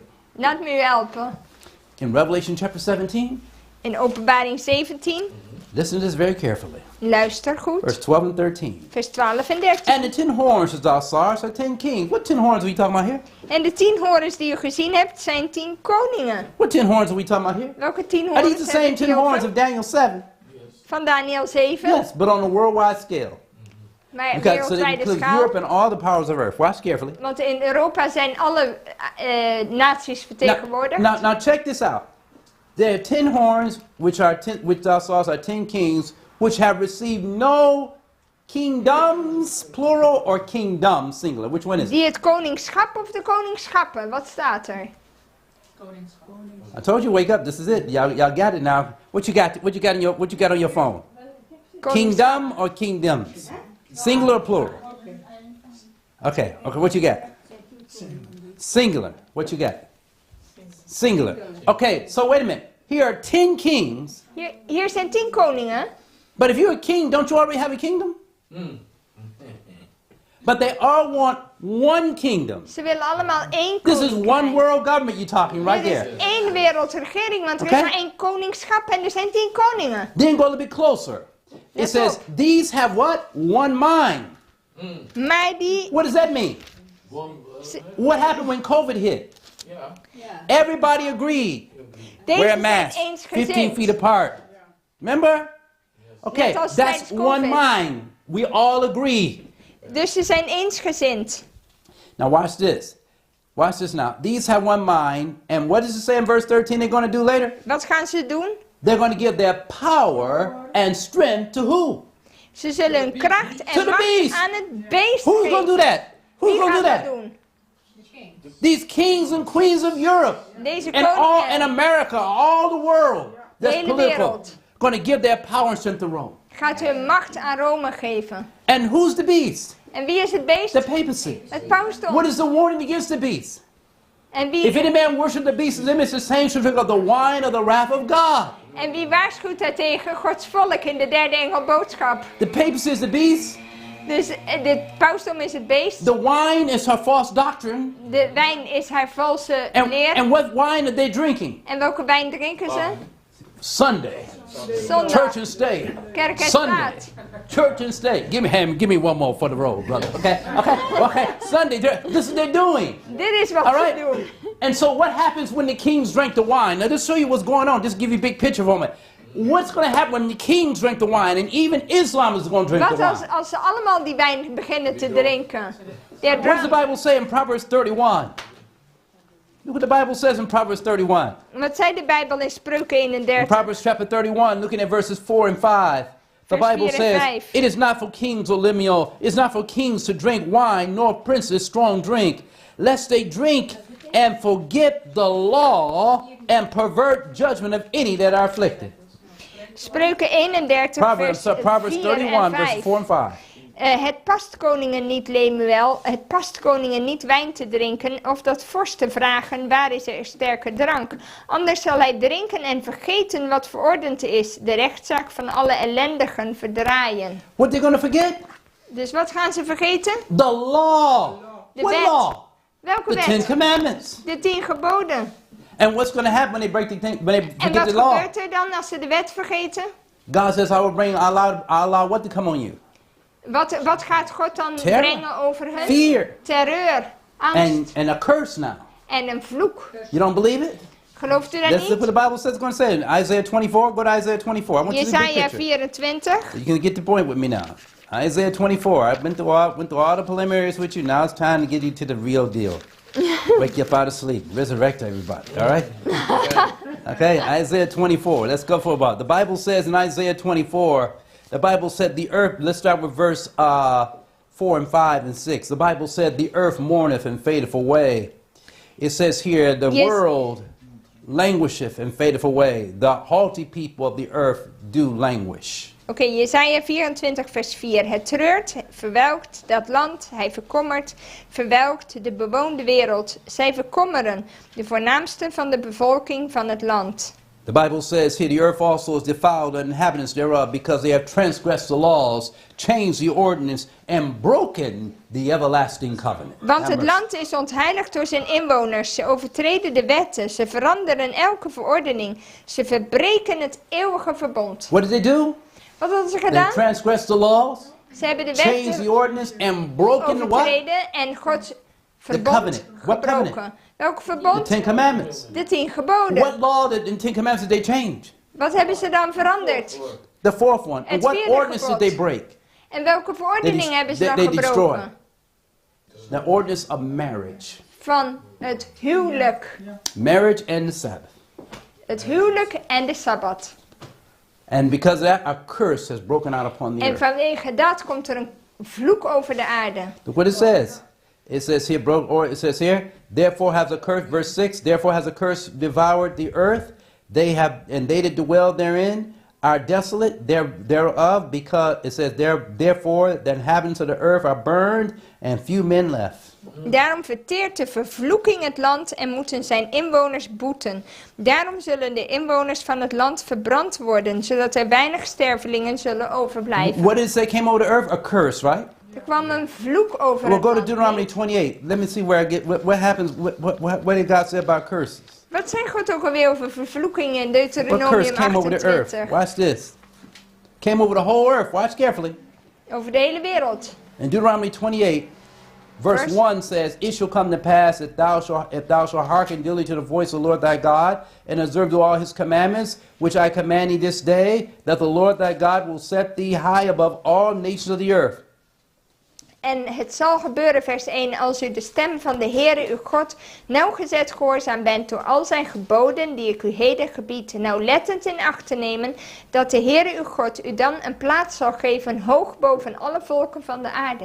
Look at verse 15 now. Vers 15. That's if you're going to keep the commandments, and God shall set you on high. But verse 15 says this, "But it shall come to pass, if thou wilt not hearken unto the voice of the Lord thy God, and to observe do all his commandments, and his statutes which I command thee this day, all these curses shall come upon thee and overtake thee." Daarentegen zal het gebeuren als u de stem van de Heere uw God niet gehoorzaam bent door al zijn geboden en zijn verordeningen, die ik u heden gebied nauwlettend te houden, dat al deze vervloekingen over u zullen komen en u zullen treffen. Vers Cursed shall 15. thou be in the city, cursed shall thou be in the field, cursed shall thou basket in thy store, cursed shall be the fruit of the body, and the fruit of thy womb, the fruit of the land, and in the increase of thy kind. Cursed shall thou be when thou goest in, and cursed will thou be when thou comest out.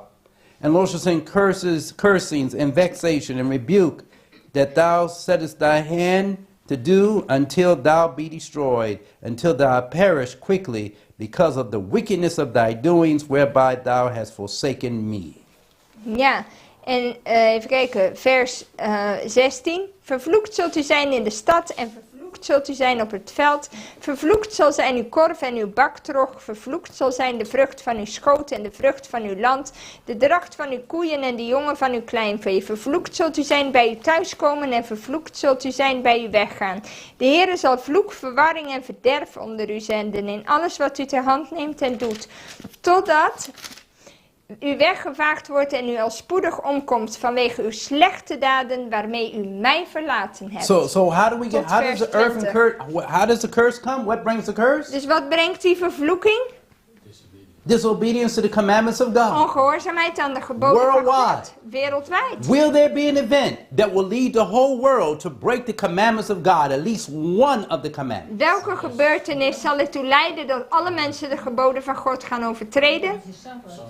The Bible said, "And his deadly wound was healed, and all the world wondered after the beast."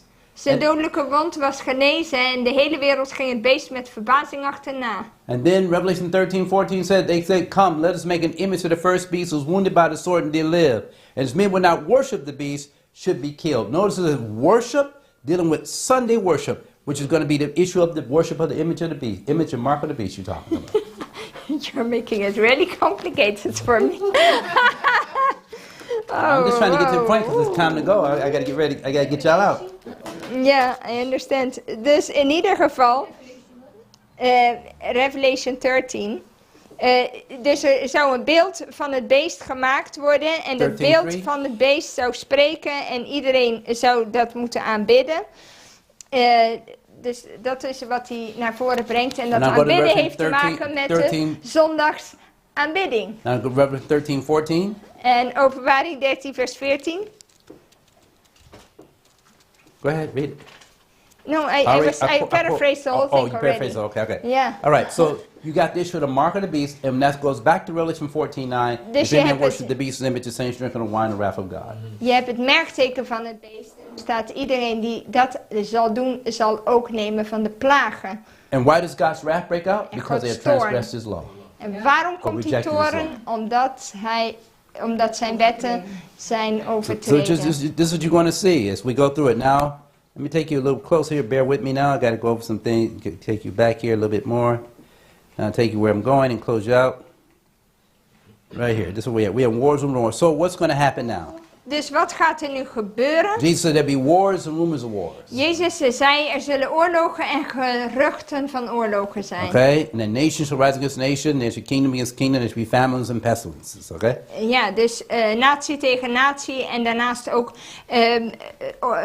pestilentiën en ook hongersnood. All right?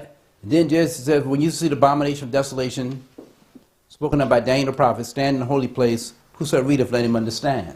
Ja, verder wees Jezus over de gruwel der verwoesting waarover gesproken was door Daniel de profeet in de heilige plaats. The abomination of desolation was the idol standard of the Roman army that stood some furlongs outside the city walls of Dat Jerusalem, was which de- was a golden eagle on Dat a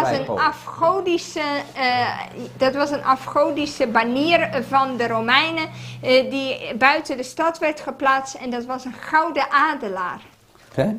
Now let's see what's going to happen. The Bible says, Luke 21:20 says, what is the desolation? It says, the abomination is the eagle, the idolatry. What is the desolation? And we shall see Jerusalem compassed with armies, know that the desolation is nigh.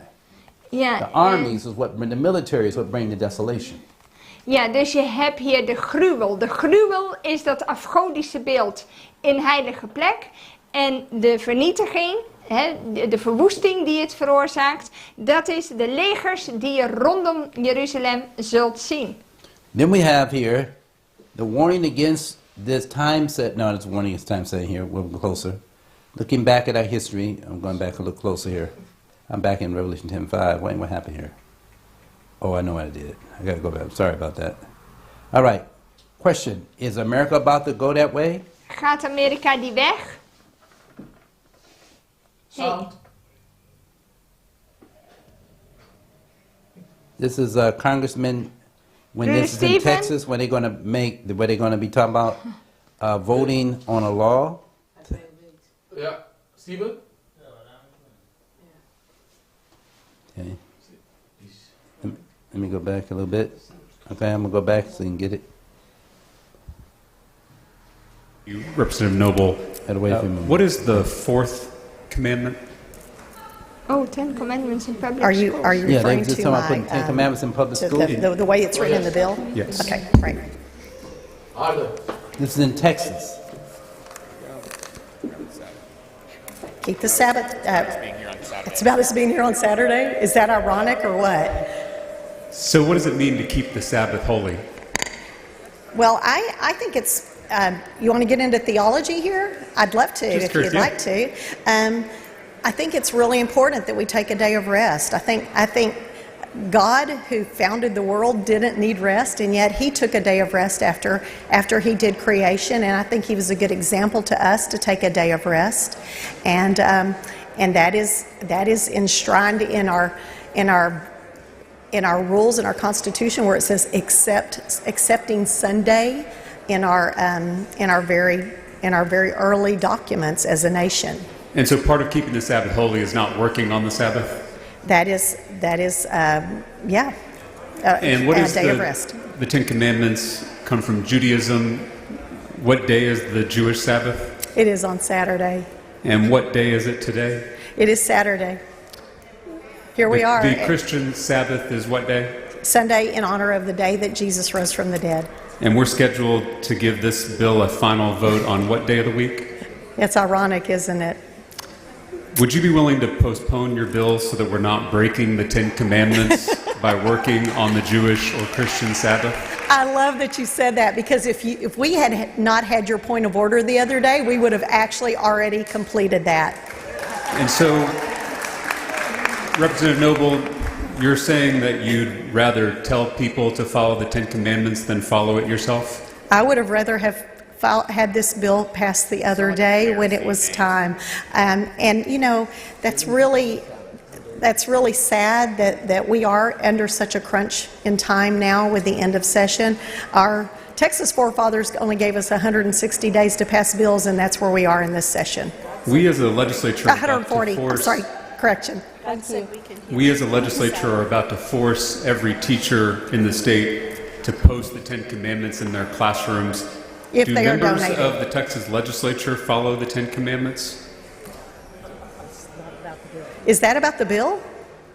Your bill is about the Ten Commandments. Yes, it I'm is. asking, do members of this legislature follow the Ten Commandments? So again, this bill is about honoring our historical, educational, and judicial heritage with the displaying of the Ten Commandments. The ninth commandment is, thou shalt not bear false. See, is that the issue of Sunday Dus de zaak van zondag De tv moet laag. and the Sabbath en de Sabbat. is coming to the forefront Je ziet dat die hele issue komt and being naar discussed publicly in America. die wordt in Amerika al in het And openbaar different states are besproken. passing legislation to put the Ten Commandments in classrooms, Yeah. and the Ten Commandment classroom issue is leading to Sunday observance. Ja, en dan hebben ze het over de 10 geboden terug in de klaslokalen, maar tegelijkertijd, die vrouw spreekt over zondag. Niet over de Bijbelse Sabbat. The event that Ellen White warned about is right in front of us. Waar Ellen White zo lang over heeft gewaarschuwd, dat zie je voor je ogen gebeuren. Sunday rest, Sunday law, Zondagse rust. state by state. Staat voor staat. This is going right now as we're talking. And there's another point here. And so the Bible is warning you De Bijbel waarschuwt je. that no man should worship the beast, his image is marked with the number of his name. Niemand moet het beest aanbidden en of het getal van zijn naam of wat dan ook ontvangen. Zijn beeld, merkteken. So what's the warning? If any man worship the beast in his image, Als the same iemand, shall drink of the wine of the wrath of God, which is poured out mixture and cup of indignation. als iemand het beest en zijn beeld aanbidt, dan zal hij ook van de toorn van God ontvangen die onvermengd And the is. beast in his image is moving across the globe. And while that's moving, God's people are preaching and warning, giving the final warning. En terwijl je het beest en zijn beeld hebt die over de hele wereld gaan en dit hele zaakje promoten, brengt Gods volk de drie engelen boodschap. The Lord has shown me the third angel's message must go to be proclaimed, it says, to the scattered children of the Lord. But it must be not hung on time. I saw that some were getting false excitement, arousing from preaching time. But the third angel's message is stronger than time. I saw that the message can stand on its own foundation and needs not time to strengthen it. Ja, de Heer heeft me laten zien dat de boodschap van de derde engel verkondigd moet worden aan het verstrooide volk van God. Maar het moet niet gehangen worden op tijd. Sommigen die hangen het aan een bepaalde tijd vast. En waardoor een valse opwekking komt. Maar deze boodschap kan prima op zichzelf, op zijn eigen basis, op zijn eigen fundament staan. En heeft geen tijd nodig om het te versterken.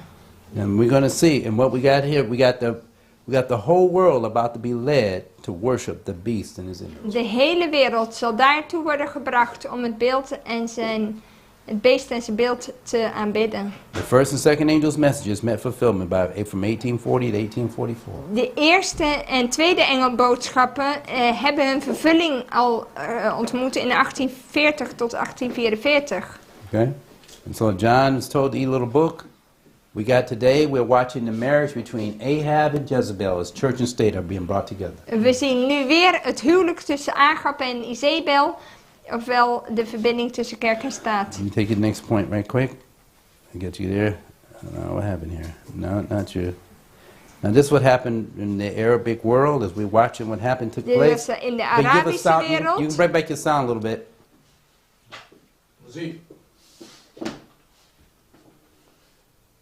Calls America the Great Satan. The sitting U.S. President, Jimmy Carter, freezes Iranian assets. Diplomatic relations collapse. They have never fully recovered. September 22, 1980. Iraq invades Iran. The Iran-Iraq War begins. The United States quietly backs Saddam Hussein. 1984. The U.S. designates Iran a state sponsor of terrorism. July 3, 1988. A U.S. Navy cruiser shoots down Iran Air Flight 655. 290 civilians are killed. The war ends a month later. The bitterness does not. June 4th, 1989. Khomeini dies. A new supreme leader rises. Ali Khamenei. Hardline ideology remains. January 29, 2002. President George W. Bush labels Iran part of the axis of evil. The war on terror expands. Iran accelerates nuclear development. August 2002. An Iranian opposition group reveals secret nuclear facilities at Natanz and Iraq. The nuclear standoff begins. June 14, 2013. Hassan Rouhani, a relative moderate, is elected president of Iran. Secret talks begin. July 14, 2015. The Joint Comprehensive Plan of Action is signed, negotiated under Barack Obama. Iran agrees to limit uranium enrichment. Sanctions are lifted. For a moment, the temperature drops. May 8, 2018. President Donald Trump withdraws from the nuclear deal. Sanctions return under a maximum pressure campaign. Iran's economy contracts sharply. Trust evaporates. June 20, 2019. Iran shoots down a U.S. surveillance drone. The U.S. prepares airstrikes, then cancels them at the last minute. The region inches toward war. January 3, 2020. A U.S. drone strike kills Iranian General Qasem Soleimani in Baghdad. Iran retaliates days later with missile strikes on U.S. bases in Iraq. No full war, but the shadow of one. April 2021. Indirect talks resume in Vienna to revive the nuclear deal. Sanctions relief versus nuclear limits. Start again. Negotiations stall again. November 4th, 1979. Now remember, Donald Trump had boasted about how he's going to take out Iran. China's talking about helping Iran. But remember now, the Chinese dynasty, when you go back, was infiltrated early on by the Jesuit order. Donald Trump. Communism in China is actually Catholicism under the Jesuit order. Oké, wait one second. Donald Trump die pochte toch zo dat hij zei van ik zal de Iran zal ik wel even gauw aanpakken, dit en dat. Maar je ziet dat eigenlijk China zou Iran steunen, maar die zijn al lang geïnfiltreerd door de Jezuïeten. Ze zijn in wezen ook al beheerst door het katholicisme. Ze zijn al verkocht. Okay, so I want you to see what's happening. Then we watched 1989, we watched, after everything looked like a standstill, 1989 we saw Ronald Reagan and John Paul II come together. Dit was Ronald Reagan en Johannes Paulus II. Little kids, and some were not even here yet, all right? But this had taken place. Dit and is many al Adventists gebeurd. thought this was the end. This was going to be the end now because we Veel see mensen dachten dit is het America and eind. Rome coming together. Revelation 13. Amerika en two Rome beasts. komen samen, dit is het. The first beast, Revelation 13, Het 1 eerste through 10. beest The second beast, Revelation 13, en 11 tweede through beest 16. van Openbaring 13. We watched it taking place right before our eyes. Yes. America and Rome. And what are they doing now? En wat doen ze nu? They're coming together, Ze komen samen. and America has reached over the gulf to clasp the hands of Roman power. Amerika die heeft weer de Satanic powers connectie behind the hersteld. scenes. De The satanische leper-like machten. beast is forming the Holy Alliance or the Ecumenical Alliance as well. En de behind the scenes with a Ecumenische political alliantie met de politiek samen. We are there, brothers and sisters. Daar zijn we. This is it. We going. Dit is het. This is going to happen. Whether we're ready or not, it's going through. We're going to see this was the Royal Navy ship that got hit on the Strait of Hamas. Dit was een schip die werd geraakt in de Where is straat the van Strait of Hamas? Hormuz. This is Middle East. This is Arabic Iranian Dit territory. is Arabisch gebied. See, if you know the background and the history and you're looking at this now, you Dus see als je everything in dat different nu light. ziet, dan zie je dat tot leven komen. Okay? If you got here, and then you're going to find out here. Then when 9/11 2001 happened, this was the time when fear came upon Dit the was de nation. tijd wanneer de terreur en angst opkwam. Osama bin Laden was the one that's supposed to have been the mastermind behind 9/11 2001, remember? Osama bin Laden, die zou het brein hierachter zijn geweest. Okay, and then Bush declared war on terror. En Bush die verklaarde de oorlog tegen terreur. But why does terror come on a nation? Maar waarom komt de terreur? Because they rejected God's law. There you go. Omdat ze There you go. Gods You wet see what's hebben happening now? verworpen. Zie je Now dat? you see what's happening with everything. En nu zie je in al die dingen zie je dat terugkomen. And then we see now, as a result, they got Leviticus 26, where God said he brought terror on you. If you do it, curse of the law. We talked about Deuteronomy 28 Yeah. already. Then Trump said Iranian leader is what? Dead. En hij zegt hier, Iraanse Does it sound leider what is he said? dood. Sound. Sound. One of the largest, most complex, most overwhelming military offensives the world has ever seen. Nobody's seen anything like it. We have hit hundreds of targets in Iran, including Revolutionary Guard facilities, Iranian air defense systems. Just now it was announced that we knocked out 9 ships plus their naval building, all in a matter of literally minutes. Iran's formerly supreme leader, Ayatollah Khamenei, is dead. Zegt hij. Since when the president come out that bold? Yeah. He's dead. Look at Hij what zegt you see. hij is dood. Now listen to some sound again. G5, double. So I came back to see him a few weeks later, and by that time we were bombing in Afghanistan. I said, "Are we still going to war with Iraq?" And he said, "Oh, it's worse than that."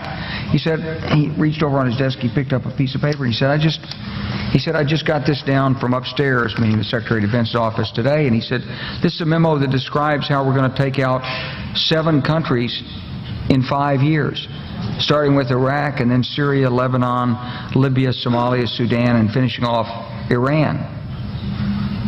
I said, "Is it classified?" He said, "Yes, sir."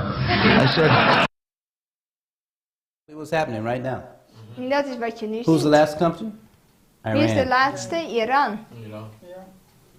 Then listen to this. This is our banking system. Remember, I told you Muslim caused what type of crisis? I told you earlier. They bring when the locusts came and ate up all the green trees. All that. sprinkhanen die I said they're going to kwamen. bring about what? An economic Ze crisis. zouden ook een Isn't that what we're gonna talk economische about? crisis teweeg brengen. Economic crisis also deal with financial crisis. Dat heeft ook met financiële crisis te doen. Kijk hier. Listen what it says. So here's my theory, though. If you go back to 9/11, and when Wesley Clark said we're gonna invade 7 countries in 5 years, what you were talking about were the countries where those central banks were not on board to do programmable money, and their governance structures were not on board with the. Freeze. No, freeze it. Don't stop it. Freeze. Je moet het pauzeren. Pauzeren. But you got notice what's happening now. Maar wat She gebeurde said er? you go back to the information that Wesley Clark gave concerning they're going to knock out 5 countries in 7 En over die 7 5 countries jaar, in 5 years time. die 7 landen die ze eruit zouden smijten. And she said, and all the countries they're knocking out are countries that are not on the central bank. Welke Banking landen system. gingen ze eruit gooien? Diegenen die niet meededen met het centrale So banksysteem. this is a financial crisis, Dus dit is financiële economic crisis, all round up into one, and with war. Economische crisis met oorlog To gecombineerd. bring everybody on board for the one world government and the financial digital control of all money, banking and transaction systems around the world. Om iedereen in het digitale banksysteem te krijgen. And if we En gotta, van de if ene we, and if we wereldregering. gotta call those people over there evil or terrorists to do it, En als je hun it. terroristen of het anders noemt. but the goal is to get everybody on board where everybody around the world has the same banking system, then we can control all buying and selling around the world. Iedereen heeft dan hetzelfde systeem. Dan kunnen we het kopen en verkopen aan banden leggen. And this is the reason why they're fighting so hard to get the Middle East under control. En daarom is het zo moeilijk voor ze om het Midden-Oosten onder controle te When they krijgen. finish controlling the Middle East, the next persons they're coming for is the God's people. De eerstvolgende die nu aan de beurt is, als ze dit plan hebben voltooid, zijn wij. Because the Bible says all going to worship the beast except those who have their names in the book of life. Want allen zullen het beest aanbidden, behalve diegenen die hun And naam how- in het boek des levens And geschreven how close are hebben. we to this and Sunday observance? En hoe dicht zijn we hierbij? Too close. Te Too dichtbij. I want you to see where we are. So you can see. All right? Right quick? Wow. Okay? telling it already, 2030. All right? Let me go here. Iran was feeding China, giving China greater independence. Ja, Iraanse olie gaf de Chinese regering meer onafhankelijkheid. Let me go back one. Yeah, I'm going to play it right here. I'm gonna play that one first, finish that one up. Then I So here's my theory, though. If you go back to 9/11, and when Wesley Clark said we're gonna invade 7 countries in 5 years, what you were talking about were the countries where those central banks were not on board to do programmable money. And their governance structures were not on board with essentially, because of Epstein, I'll call it the Rockefeller Rothschild model. There was an effort to say, okay, we're going to basically assert control of the central banks in those countries. That's my interpretation. And I think one of the reasons we're seeing so much tension around Iran is because Iran right now is the big leakage in the system. In other words, if we get Iran under control, we can have the digital currency for the whole world. Dus Iran is nog in de weg. Daarna zijn wij aan. Now you get the point now. Now everybody's seeing, okay? Now, we'll see what else we're going to say here. Go on, Catherine. Finish. What they're trying to do, and Iran is, and the BRIC nations are a sticking point. And certainly Iran's oil, feeding China gives China greater independence. See where you're going. Now, India, listen to what she said. In India, China, Russia, and the cities of America, thousands of men and women are dying of starvation. The money men, because they have power, control the market. This is an economic issue now. It says if they purchase at low rates all they can obtain, then sell at greatly increased prices. That's what's happening right now with the inflationary issue. Is that this means starvation to the poorer classes and will result in civil war. Ja, in India, Again, China. not between North and the South, but for a war over food. Oké, wait a minute. In It India, is. China, Rusland en de steden van Amerika zijn duizenden mannen en vrouwen die sterven van ondervoeding. De mannen met het geld, omdat zij de macht hebben, controleren of beheersen de markt. Ze kopen alles in voor lage prijzen, wat ze kunnen pakken.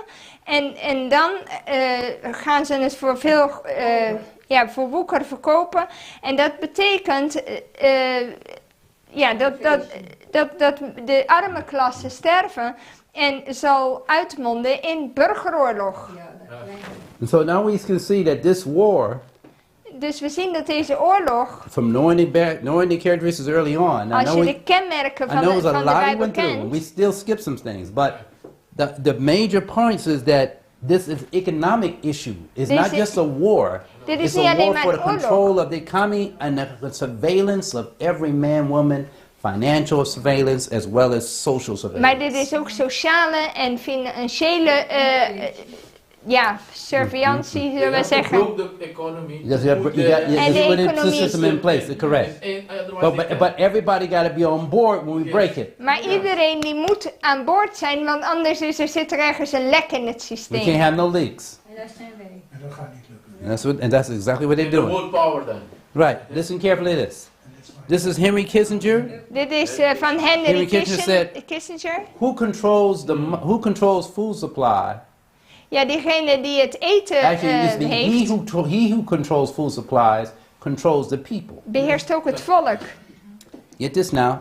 But he who controls the energy can control the whole continent. Diegene die de energie beheerst, die kan hele continenten beheersen. But he who controls the money controls the world. Degene die het geld beheerst, beheerst de hele wereld. Which one would you prefer? Welke wil supply? je hebben?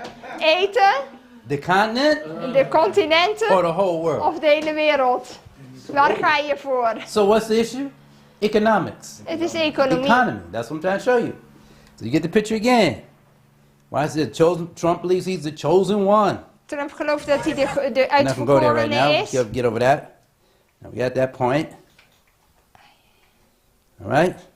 And this is U.S. Bombs. They bomb Iran. Sound. Supreme leader Ayatollah Ali Khamenei is dead. Mr. Trump made the announcement on social media after joint US and Israeli strikes on Iran. Satellite imagery shows damage at the Supreme Leader's Tehran compound, but Iranian officials have not confirmed the Ayatollah's fate. Authorities. This is early part of this year. That's early this year. Dit jaar. That was back in January. All this took January, February, Januari, March. februari, maart. This year.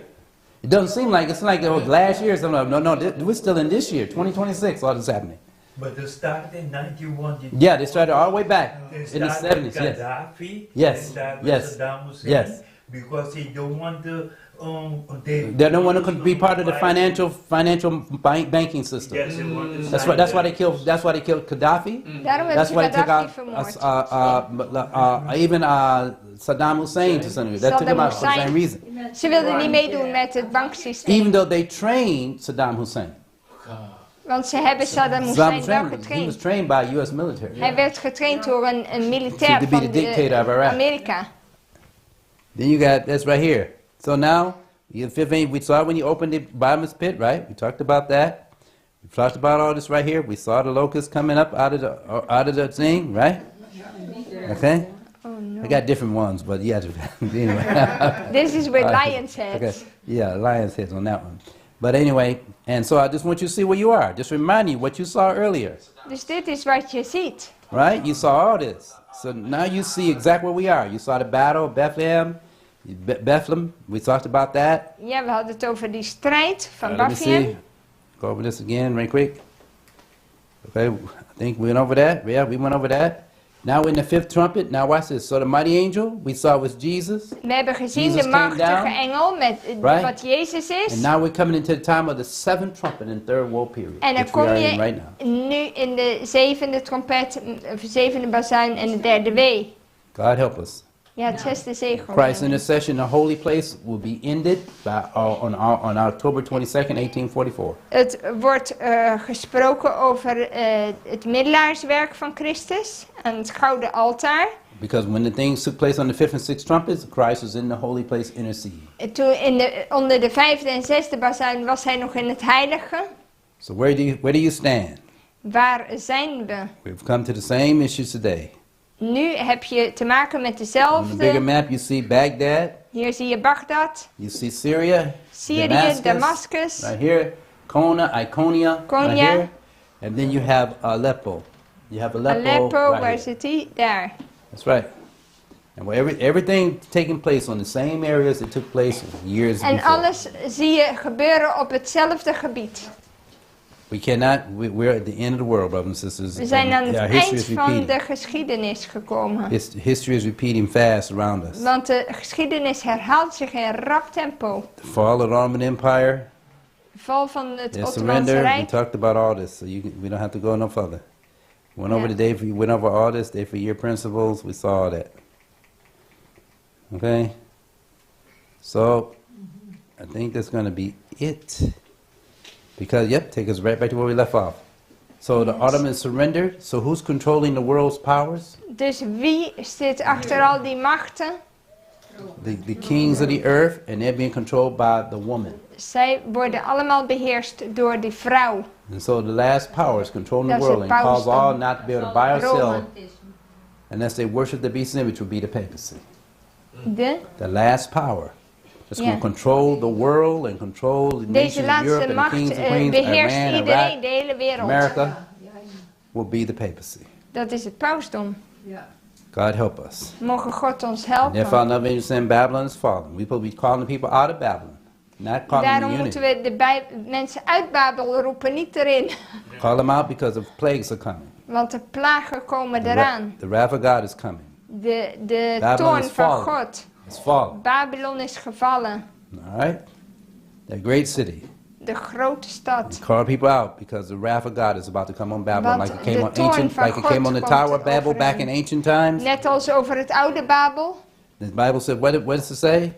Wat zegt de Bijbel erover? It says here, verse 9 says, In Genesis therefore the 11:9. name was called Babel, because there the Lord did confound the language of all the earth, and from thence that the Lord scattered them abroad upon the face of the earth.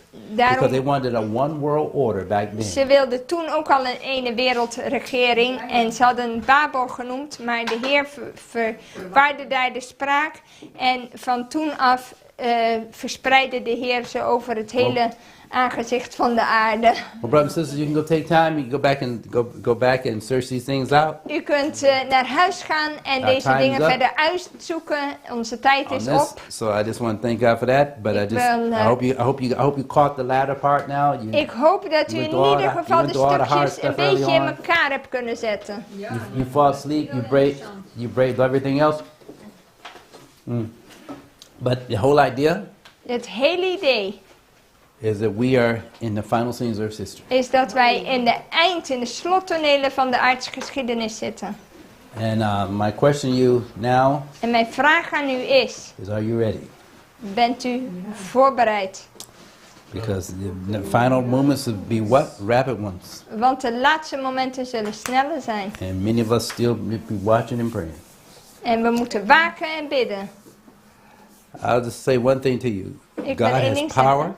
God heeft macht. Nothing is impossible with him. En voor hem is niets onmogelijk. And he will supply your need if you watch and pray. Hij zal u in uw noden voorzien als u waakt en bidt. One day, Op een dag I was working as a call porter. werkte ik als een colporteur. And I had bills to pay. En ik had rekeningen te betalen. And the conference wasn't sending me my money. En de conferentie stuurde mijn geld niet. They had an auditor in the office who held up our checks Ze hadden een boekhouder en die hield ons geld vast. for over a month. Over een maand lang. And we couldn't pay our rent, We konden onze huur niet our betalen. gas, our lights, or nothing. Geen licht, geen gas. And they didn't know when they were going to send us our money. En ik vroeg me af wanneer ze ons But they were geld still, gingen but they were still getting sturen. paid. De? They were still getting paid. Ja, zij kregen nog steeds But uitbetaald. they were holding up all the call porters' money. Maar de colporteurs kregen hun geld allemaal niet. So that day, I got on my knees when I saw it was getting really bad. I went to God. I was praying all along. Ik heb de hele tijd gebeden, maar toen ging ik echt op mijn knieën. And I said, Lord, they're holding up my money. Ik zeg, Heer, ze geven ons geld niet. And I had bills to pay. En ik heb rekeningen te betalen. And I turned in all the money to them. En you gave them. Yeah, I gave them all my money for my book sales and stuff. Ja, en al het geld wat ik gekregen heb van mijn boeken, heb ik aan hun gegeven. Because they supposed to send us back a check. Want zij moeten ons daarvoor een check schrijven. And that was at that time, that was around $800 at that time. En dat was toen een $800. In that particular week of book sales. In die week For dat ik the whole verkocht had. month, it was almost $2,000, $3,000. En voor de hele maand $2,000 tot $3,000. So I didn't get it. En ik kreeg dat niet. And I asked the Lord what to do. Ik zeg, Heer, wat moet ik doen?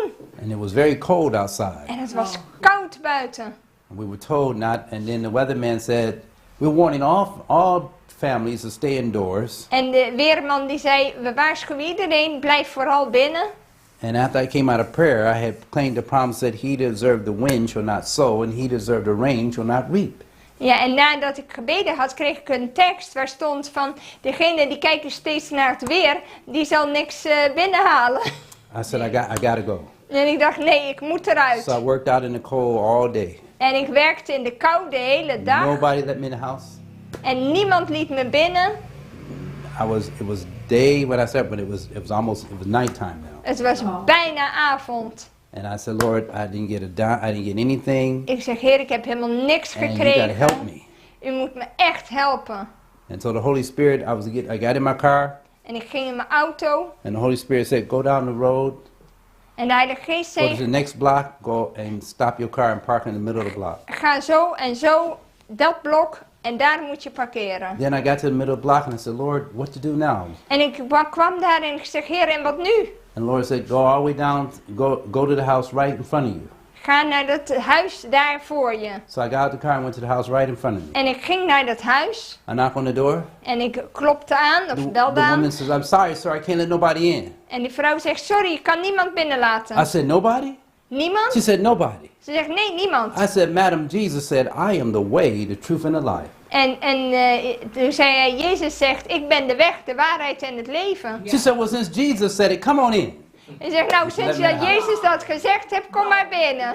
And she let me in the house. En ze liet me And binnen. I canvassed on a book, Bible reading for the home. En ik had een bijbellezingen voor het And when I huisgezin. canvassed on that book, she said, I want this book. She said, En ze because zegt, ik wil dat this book gonna help me deal with my pastor. He think he knows his Bible. I'm gonna show him that he don't know his Bible. Like I'm gonna get this book here. That Ik can ga help dit me. boek nemen, want ik ga dit gebruiken voor mijn And pastor, she- want die weet er niks van. And the lady bought the book.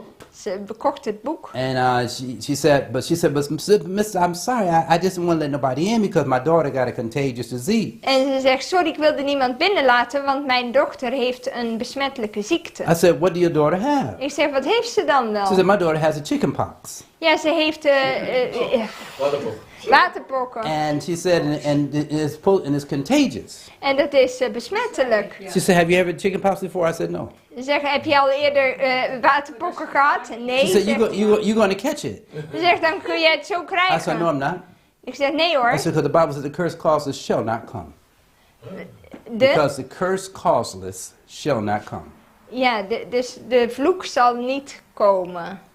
And so I prayed with her, Ik bad met haar walked out the door, en ik ging naar de deur. and I went down to the next, and then I got back in my car. Ik ging terug in mijn I auto. prayed. Ik bad. I said, now what to do, Lord? Ik zeg, Heer, that was wat only nu? $39. I need more than that. Dit was $39, maar ik heb nog meer nodig. And the Lord said, go down to the end, go to the last house on the left. Ga naar het huis aan het eind van deze straat links. I drove my car. Ik ging daar naartoe I went to the last house. en ik ging naar het laatste Got out huis. the car. One house on the left, on the corner there. En ik ging daar naar dat hoekhuis I knocked on the door, en ik klopte aan. and the lady said to me, En die vrouw zei, come on in. kom binnen. I said, excuse me, ma'am, you didn't hear me, you don't know who I haven't told you who I am. What? Ik heb nog niet eens gezegd wie ik ben. She said, come on in. Ze zegt, kom Close the binnen. door. En doe de deur dicht. She said, I've been waiting on you. Ik heb op jou gewacht. I said, you've been what? Wat zeg je me nou? I've been waiting on you. Ik heb op je I gewacht. said, excuse me, ma'am, you don't know me, you don't know. She said, Je kent no. mij She helemaal said, niet. every morning I get up at 3 o'clock Nee, ze zegt, nee hoor, iedere morgen sta ik om 3 uur op. and I talk with God. En dan praat ik met God. And I ask God for wisdom. En dan vraag ik om wijsheid. And God told me the wisdom was going to come to my house at 7 o'clock. En wijsheid zou naar mijn huis komen om 7 uur. And said it's going to come at 7 o'clock and it's going to be a black man with a black coat and a black bag. En het is een donkere man met een zwarte tas en zwart pak. You a black man? Dat ben jij. That coat you got is black? En die jas die je aan hebt is zwart. And you got a black bag. En je hebt ook een zwarte tas. So you must be the man. Jij moet diegene zijn. And she let me in the house. She's talking to me now in the house. En ze liet me binnen. And I said, well, man, let me show you what I got En ik here. zeg, laat me u laten zien wat ik hier heb. She said, the check is on the table. Ze zegt, de cheque is op de I tafel. said, ma'am, you don't know how much it's going to cost yet. Ja, maar je weet nog niet eens hoeveel het kost. She said, yes, I do. Jawel hoor. I said, ma'am, and she said, I want everything in your bag. Ik wil alles in I je said, well, ma'am, tas. I need to tell you how much it's going to cost. And she said, the check is on the table. En ze zegt, de cheque is op de tafel. And so she gave me the check. En ze gaf me de cheque. I said, hold on a minute. Let Ik me zeg, just add wacht this even. up. Laten we dit even bij The elkaar check had tellen. $563.63. Het was een heel precies getal, 506,33. When I added everything up with tax and everything, Toen ik alles had opgeteld met de belasting en alles, it was $563. was het 563. $563. Precies het getal, het bedrag. And she said, I just praise God that He sent you to my door. Ik heb gebeden dat God je stuurt naar mijn deur. And what I'm telling you is that no matter what goes on, En wat ik u zeg is dat wat er ook gebeurt.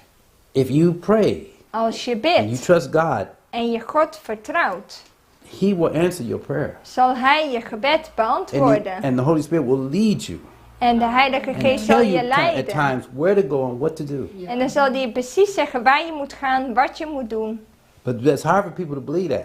Het is moeilijk voor mensen om dat te geloven. But if you stay in the Word of God, Maar als je in het woord van God stay in the Bible, blijft, in het woord, God will speak to you. zal God tot je spreken. And I'm not kidding you when I say it. And I can tell more stories. I can't keep you all day because we got to go. We got a lot to do. We moeten nog gaan, maar already ik heb Because it's heel almost veel 5:30. van die Almost 5:30. ervaringen gemaakt. But what I just wanted to share with you that if you trust the Lord Als je de Heer vertrouwt, in every situation, in alle stay situaties, in the Bible and believe the promises, en geloof de belofte and van believe God, that God will do everything for you but fail. dat Hij alles zal doen voor je Even when behalve you cannot falen, see no way, ook al zie je geen enkele uitweg, He is already working in your behalf. werkt Hij al voor jou. You will see the power of God. En je zult de macht van God And when you see zien. God do that more than one time, En als je ziet, als je dat meer dan eens meemaakt, you will learn to trust God in every situation. dan zul je leren God te vertrouwen in iedere You won't doubt, situatie. you won't fret. If you lose your job, you won't doubt, you won't fret. God gonna take care of you. Dan wat er ook gebeurt, of al verlies je je baan, al gebeuren er andere dingen, dan heb je de ervaring dat Hij voor je zorgt. So I just want to encourage you, while we're watching all these things, keep your trust in God and keep Dus your hoewel promises we on al your lips. deze dingen zien, hou je vertrouwen in God. I just want to say, how many want to say, Lord, help me keep my Hoeveel willen trust in you zeggen, hou mijn geloof en mijn vertrouwen in and help U. me prepare as we see the fulfillment of Bible prophecy. En the ook second me coming voor of te Christ. Amen. bereiden voor de profetieën en wat er gaande is. Father in heaven, Vader in de hemel, thank you again for this time that we have to study your word. dank u voor deze tijd waar we uw woord konden Now, bestuderen. please continue to be with us throughout this day. Wilt u verder met ons zijn deze dag. And thank you for giving us understanding En dank u dat u ons begrip heeft and seeing how geschonken. history is repeating itself. En zien hoe de geschiedenis zich Even in herhaalt. the very nature of things that are taking place. Ook in de natuur, de aard van de dingen die plaatsvinden. Please help us be able to stand Help ons te staan. with our names in the book of life. En dat onze namen geschreven mogen zijn in het boek des In levens. Jesus' name. In Jezus' naam. Amen. Amen.